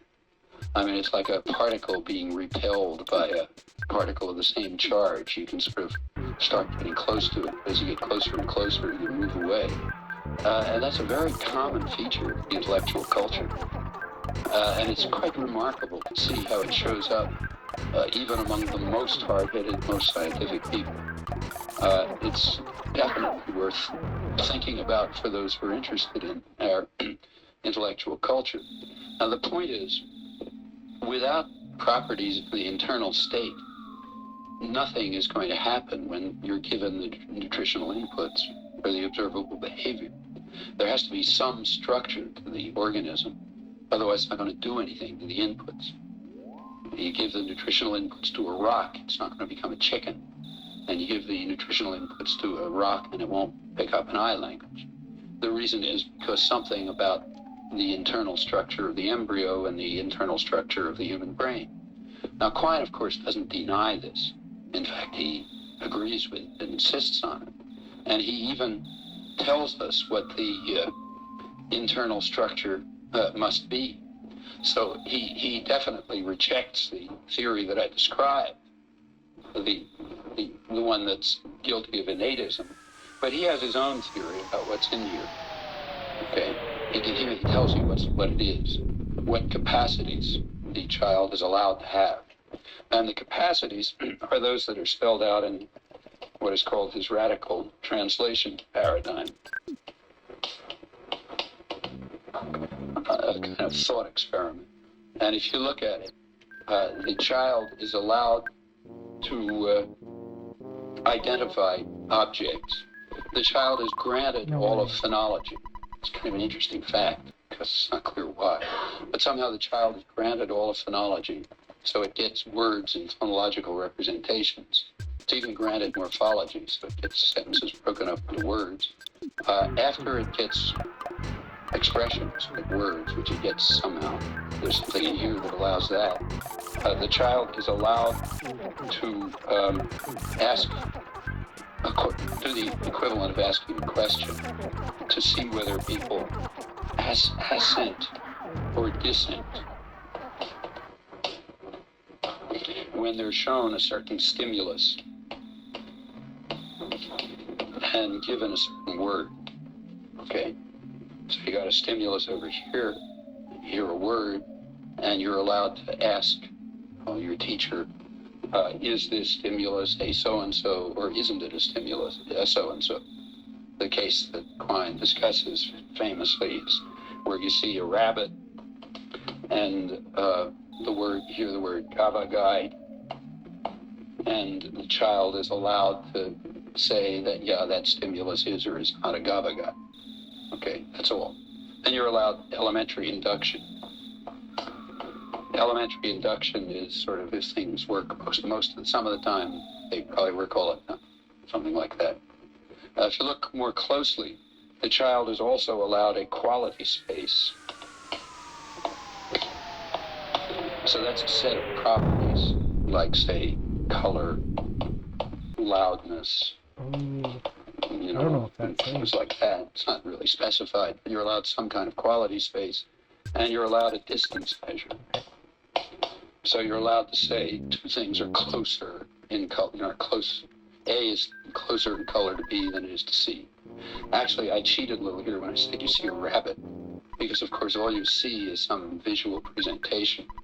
Okay, and in fact, the core of Quine's theory is there's no way for the child to know whether that visual stimulation is a rabbit or, the tail of a rabbit, or a rabbit against the background of a bush, or a stage in the growth of rabbits, or whatever. Anything that's consistent with the stimulation is given by the assent relation here. Okay, and from that's radical translation. That's the whole story. And that's the structure of the organism.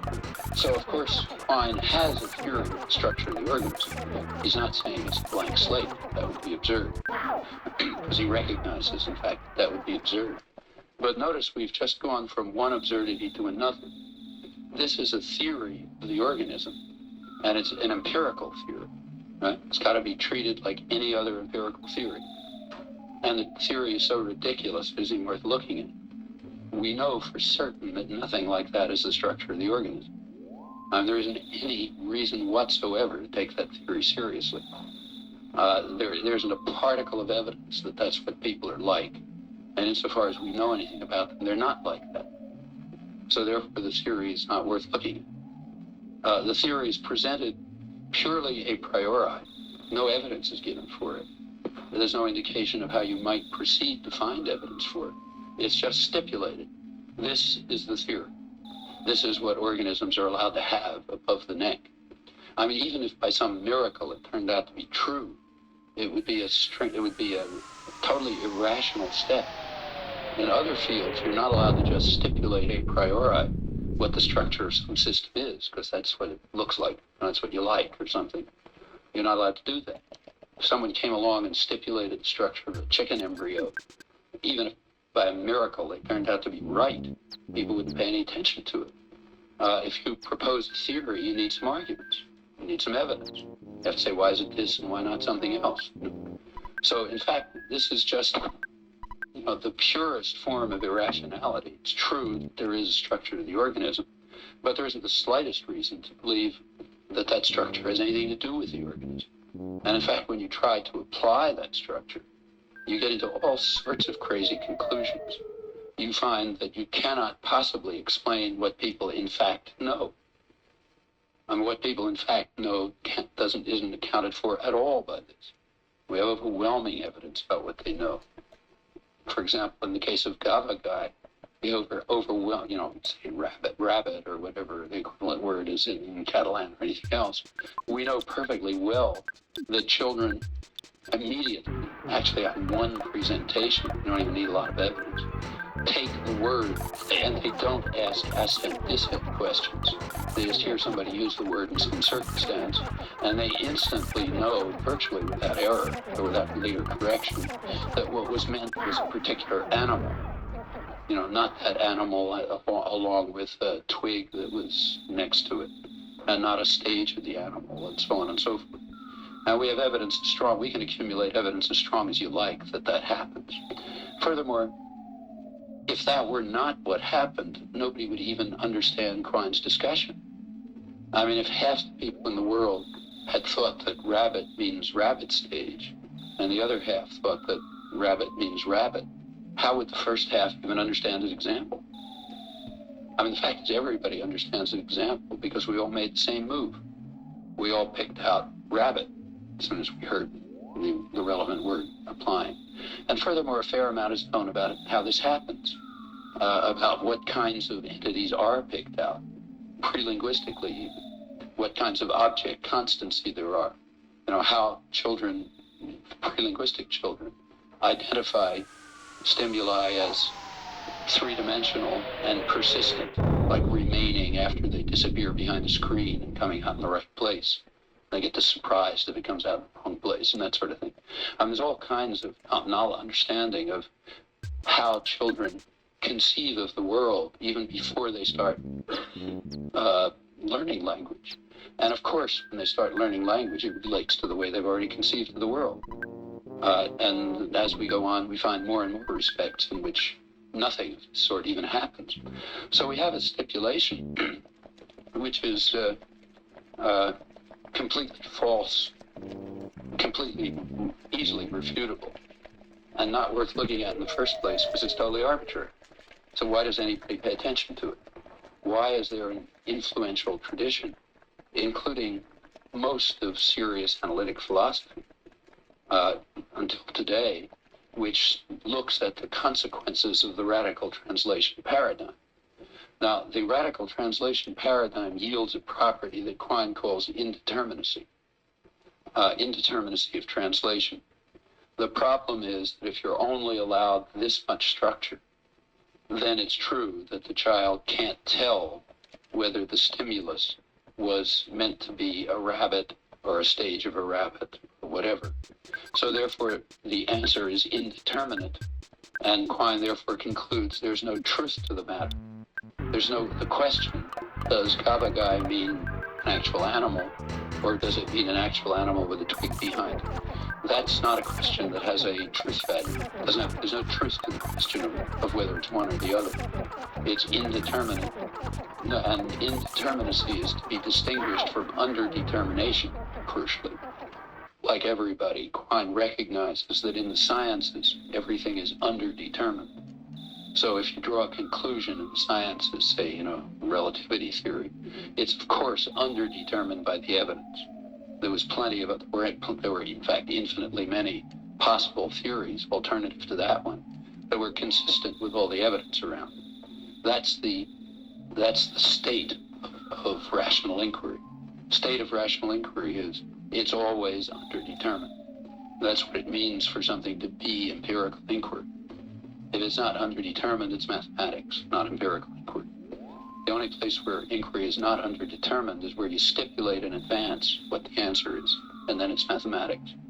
If it's an effort to find out about the world. Everything you do is underdetermined. But this problem here is supposed to be something beyond underdetermination, something really lethal, indeterminacy, something which crucially affects language and meaning and reference, and so on.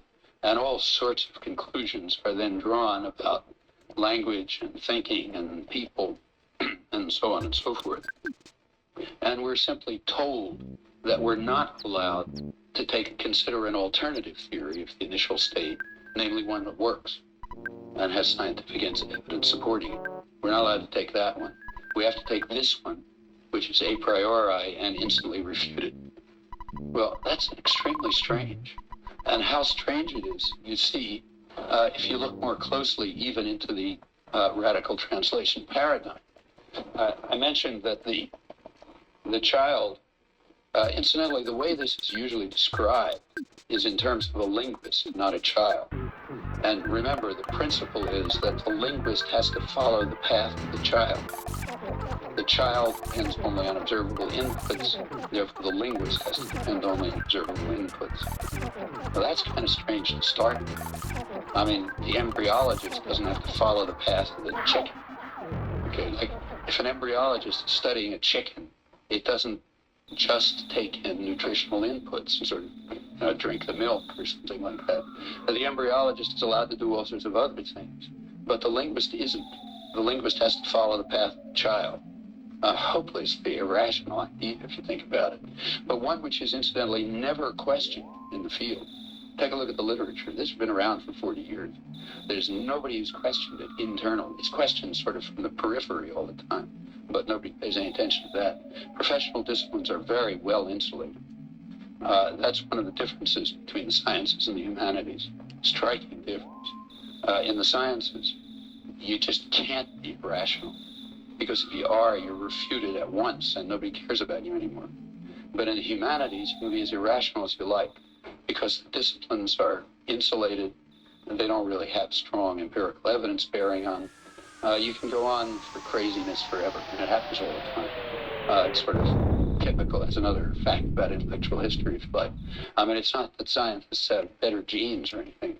It's just that nature is, tough, doesn't let you get away with nonsense. If you try faking an experiment or making up a priori theory, people will refute it, and then you're finished. Furthermore, in the sciences, you can't keep doing the same thing over and over for the rest of your life. Your students will start asking questions, and they'll say, "Why don't you do this?" And pretty soon they'll be off learning new things, and you'll be out of the business. In the humanities, that's not true. These are really big differences. In any other kinds of dualism, which are, if you like, part of cultural history, actually very striking personally to me where I live well, a lot of you have been around, you know what it's like. There are two major universities, maybe the two world's major universities within a mile. One of them is Harvard, which is humanities-based. I mean, it has sciences, but the spirit of the place is determined by the humanities. The oligarchy that runs it comes from the humanities and so on. The other is MIT, which is a science university. It has some humanities, but they're kind of, around the periphery. And the difference of intellectual character between the two places is just astonishing. I mean, I've been there for 40 years, going up and back between them. And it's like two totally different worlds, in every area. That's why linguistics is at MIT, not at Harvard. And it's, in fact, if you look around the world, it's mostly developed in places where there are no strong humanistic traditions. It hasn't developed in the major universities that have humanities programs. That's true in the United States, it's true in Europe, it's true in Japan, and it reflects something very straight, very obvious. In the humanities, disciplines are insulated. They don't want to change. They don't want to hear. They don't want students to come along with challenging questions. They want to keep repeating the same thing forever. There's a lot of personal power involved you can get away with. You're never going to be refuted. You can tell lies about the French Revolution forever, and you'll never be refuted. And the effect is that when new things come along, they're welcomed in the sciences. People want them. you want things to be shaken up because you want to learn something new. But in the humanities, it's frightening. And therefore they're sort of pushed aside. I don't want to say this is 100%, but the tendencies are very striking. Let's take a look at the radical translation experiment. Let's agree to what is completely irrational, namely that the linguist has to follow the path of the child. Okay, so we described it as something that the child does. Now we have the linguist coming in to study the community from the outside. Okay, so here's this jungle community, as Quine calls it. It's off somewhere. The linguist comes from the outside. The linguist is trying to figure out what language they speak. Now, if the linguist was a scientist, what he would do is just what he would do if he was trying to figure out what bird there is in this jungle. The linguist would bring along, as part of the baggage, everything that he or she knows about language. And you do all sorts of things about language, from studying other languages, psychology, or whatever. You have a huge amount of understanding about language. And any linguist who went to study this would bring along that information, just as any, ornithologist studying birds would do it. The linguist would see right off that these things over here are people, just like other people, meaning they're not genetically designed to pick up this language rather than another one, so therefore they fall within the human species, and therefore whatever is true of Chinese and Japanese and Catalan and Swahili and so on is going to be true of these people, so you bring all that along. But the radical translation linguist is not allowed to do this. And that's part of the question I discussed this morning of using information about Wang to draw conclusions about Peter. Just not allowed to do it. You're only allowed to look at Peter's behavior. And notice that that's true of the child. The child, when the child's trying to pick up its language, it doesn't bring along information about Swahili, because it doesn't know anything about Swahili. But remember, the child has all of that built in. It doesn't have to bring it along. The child has all of that information stored in its brain. The linguist is trying to find out what the child has stored in its brain. The child doesn't have to bother finding out; it already knows it. So that's why. It's really wrong to say that the child doesn't bring along information about Swahili. It does, because the child has universal grammar, just as the chicken embryo brings along information about every mature chicken, because it's got it stored in its genes. And the same is true of the child. Well, let's take a look at the linguist pursuing this curious path, not allowed to use anything that has been learned about language, not allowed to use anything that might be learned about, say, cellular biology or, the structure of the brain or whatever, not allowed to have what the child has, crucially, namely universal grammar stored into its head, because the linguist has it as something it can use, but it doesn't have it as something it can study. Like the embryologist has genetic instructions, not unlike those of the chicken, in fact, but those genetic instructions don't help it in studying a chicken. I mean, a human arm is like a chicken's arm. It has one big bone and two small bones, and happens to have 5 instead of 3, but that's a trivial difference. Then basically 3 digits. That's just like a chicken's arm. So the human embryologist has stored in its genes the answer to the question of how the chicken did what it did.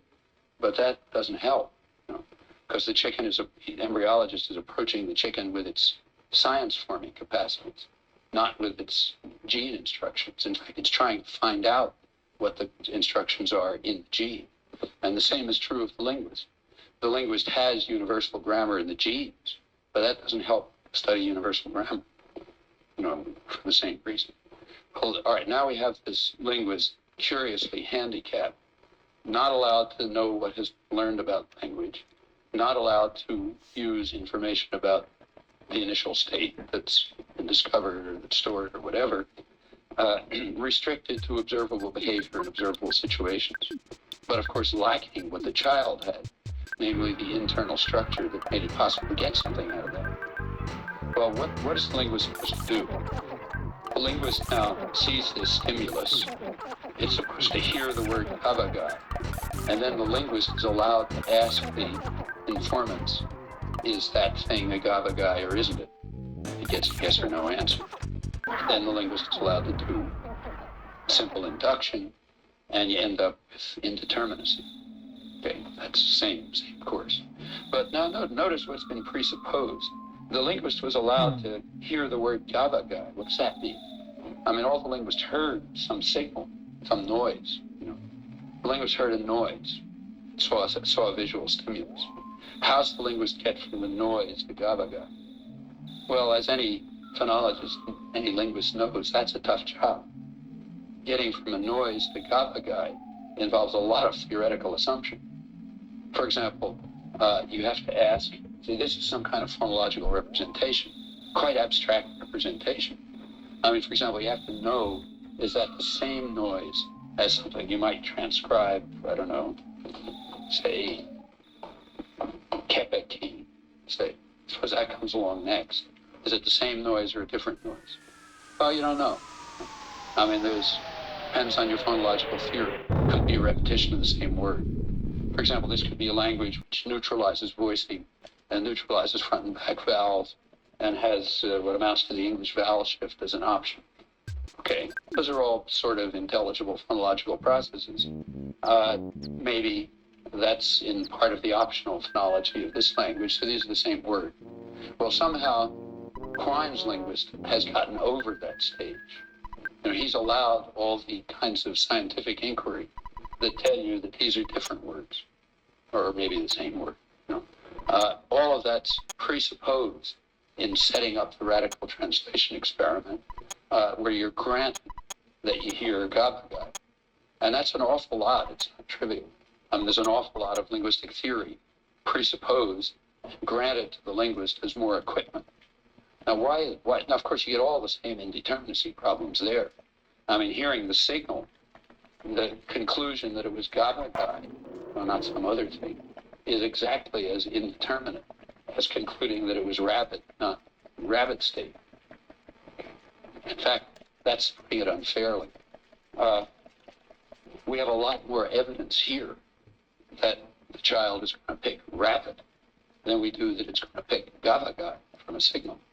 In fact, it might have picked different things here. For example, it might be the case that the child picked out something that doesn't distinguish these two. I picked a pretty wild example, but you can take less wild examples where in existing phonological theory, which is, say, hearing a signal, you could have picked this range, you could have picked this range. And in fact, that's permitted by phonological theory. However, nothing is permitted by the theory of conceptual development. Here we have very strong evidence that everyone picks out rabbit, not rabbit state. It's not that there's some communities where you pick out rabbit and others that pick out rabbit state. In fact, all that was picked out before the child ever heard any language. In fact, maybe built in to start with before any experience, for all we know.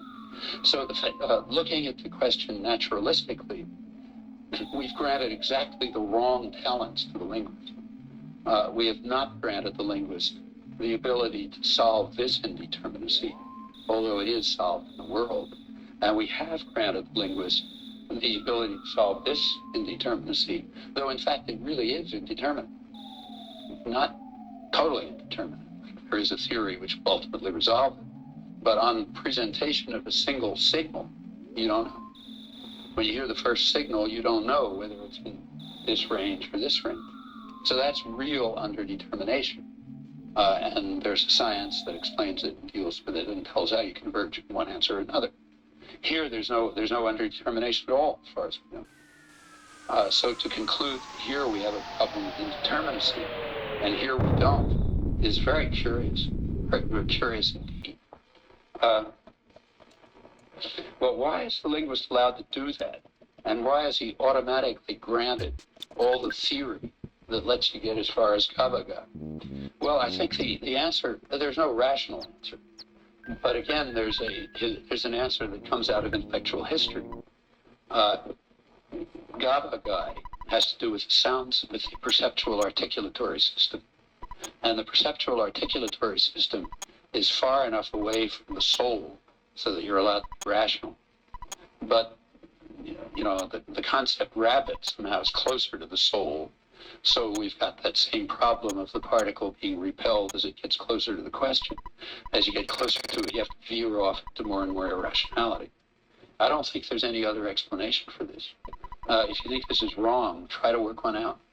Try to work out another explanation for why everyone's happy by saying there's no underdetermination in the case where there really is underdetermination, namely the phonology, and there is underdetermination in the case where there really isn't underdetermination, namely the concepts.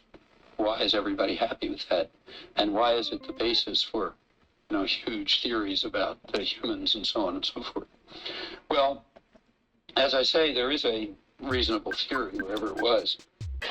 Probably erased it somewhere. That one up there, that tries to deal with all of these questions, and both the Gavagag type question and the concept type question, and does so with reasonable success with the kinds of problems that arise in empirical inquiry.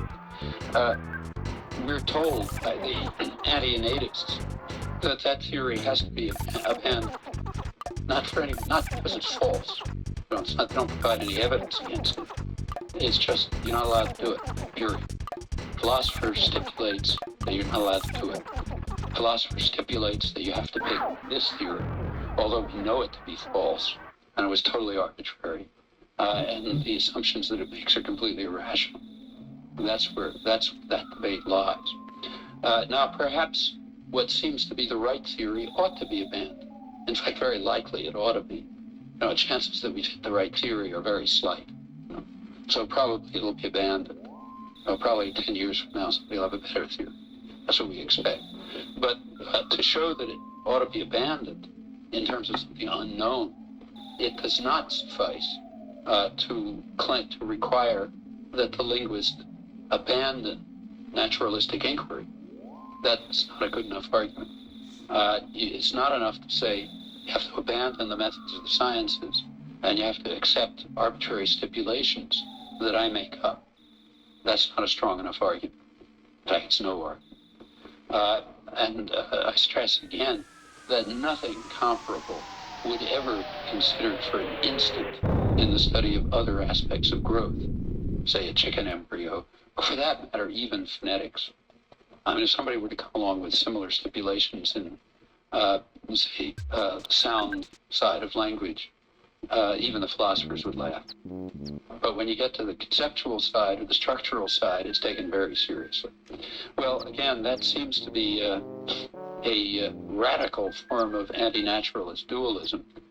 As far as I can see, let me put it in the strongest possible terms, nothing can be resurrected from this highly influential picture. It's kind of a paradigm example of what ought to be avoided in philosophy or the sciences or anything else. As I say, I'm trying to put the conclusion as strongly as possible in the hope that it'll sound as outrageous as possible and lead you to think about whether what I just said is wrong, and if so, why, and if it's right, what it means. Well, let's turn to another issue. Also, we're now dealing with substantive issues, namely language growth. And I'm trying to argue that the irrationality pervades the substantive issues just as much as it pervades the so-called philosophical issues about attribution of knowledge and so on. Let's take another kind of substantive issue. A question that came up yesterday, in fact, in the discussion, the question of reductionism. Okay, so natural inquiry leads to all kinds of hypotheses about the brain of the kind that I roughly sketched out. For example, it leads to phonological theories that tell you what the possible regions are within which that signal could be placed and how you could proceed to decide what's the right region. It leads to theories that give you, the binding theory facts that I spoke about this morning that deal with referential dependency and so on. And it deals with phrase structure, another example that came up, and all kind of other things. It does it by attributing to the brain certain states and certain properties, certain architecture, well understood properties like being a generative procedure, which in fact can be spelled out quite carefully. However, this is regarded as highly controversial and maybe absurd. The reason is that nobody knows how to relate these states and properties to other kinds of description of the brain, say description of the brain in terms of cells. That's largely true. It's not entirely true. A couple of examples have already come This is up the last one. to indicate where it's not true. So there are some things. 40 attempts in 4 hours.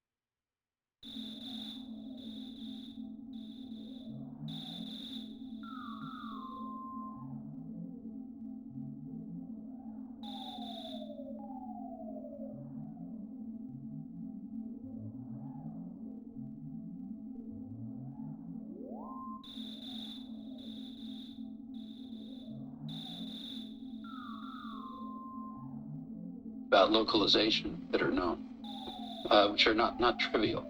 For example, as I mentioned yesterday, the localization of the syntactic and semantic processing for sign language appears to be in the same place as where it is for spoken language, which is a very remarkable fact because it's in the left hemisphere, the language hemisphere, whereas visual processing must go on in sign language is typically in the right hemisphere. So there's something deep about syntactic and semantic processing, which is localized in the left hemisphere, no matter what the modality is. Luigi mentioned this morning some other things. Some results by Karamazza on differences between inflectional and derivational morphology associated with particular kinds of localizable brain injury. There are other examples, some of them kind of striking. Let's have a look at one. This one has to do with some recent studies just recently published on what are called ERP. Okay, that's actually the last one. 40 attempts in 4 hours.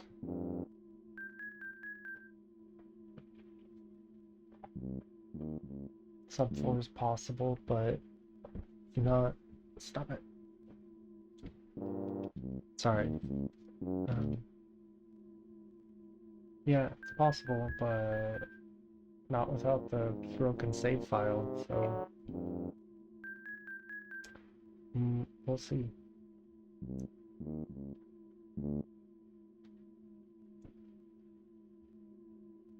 Ciao. Y'all have a good night.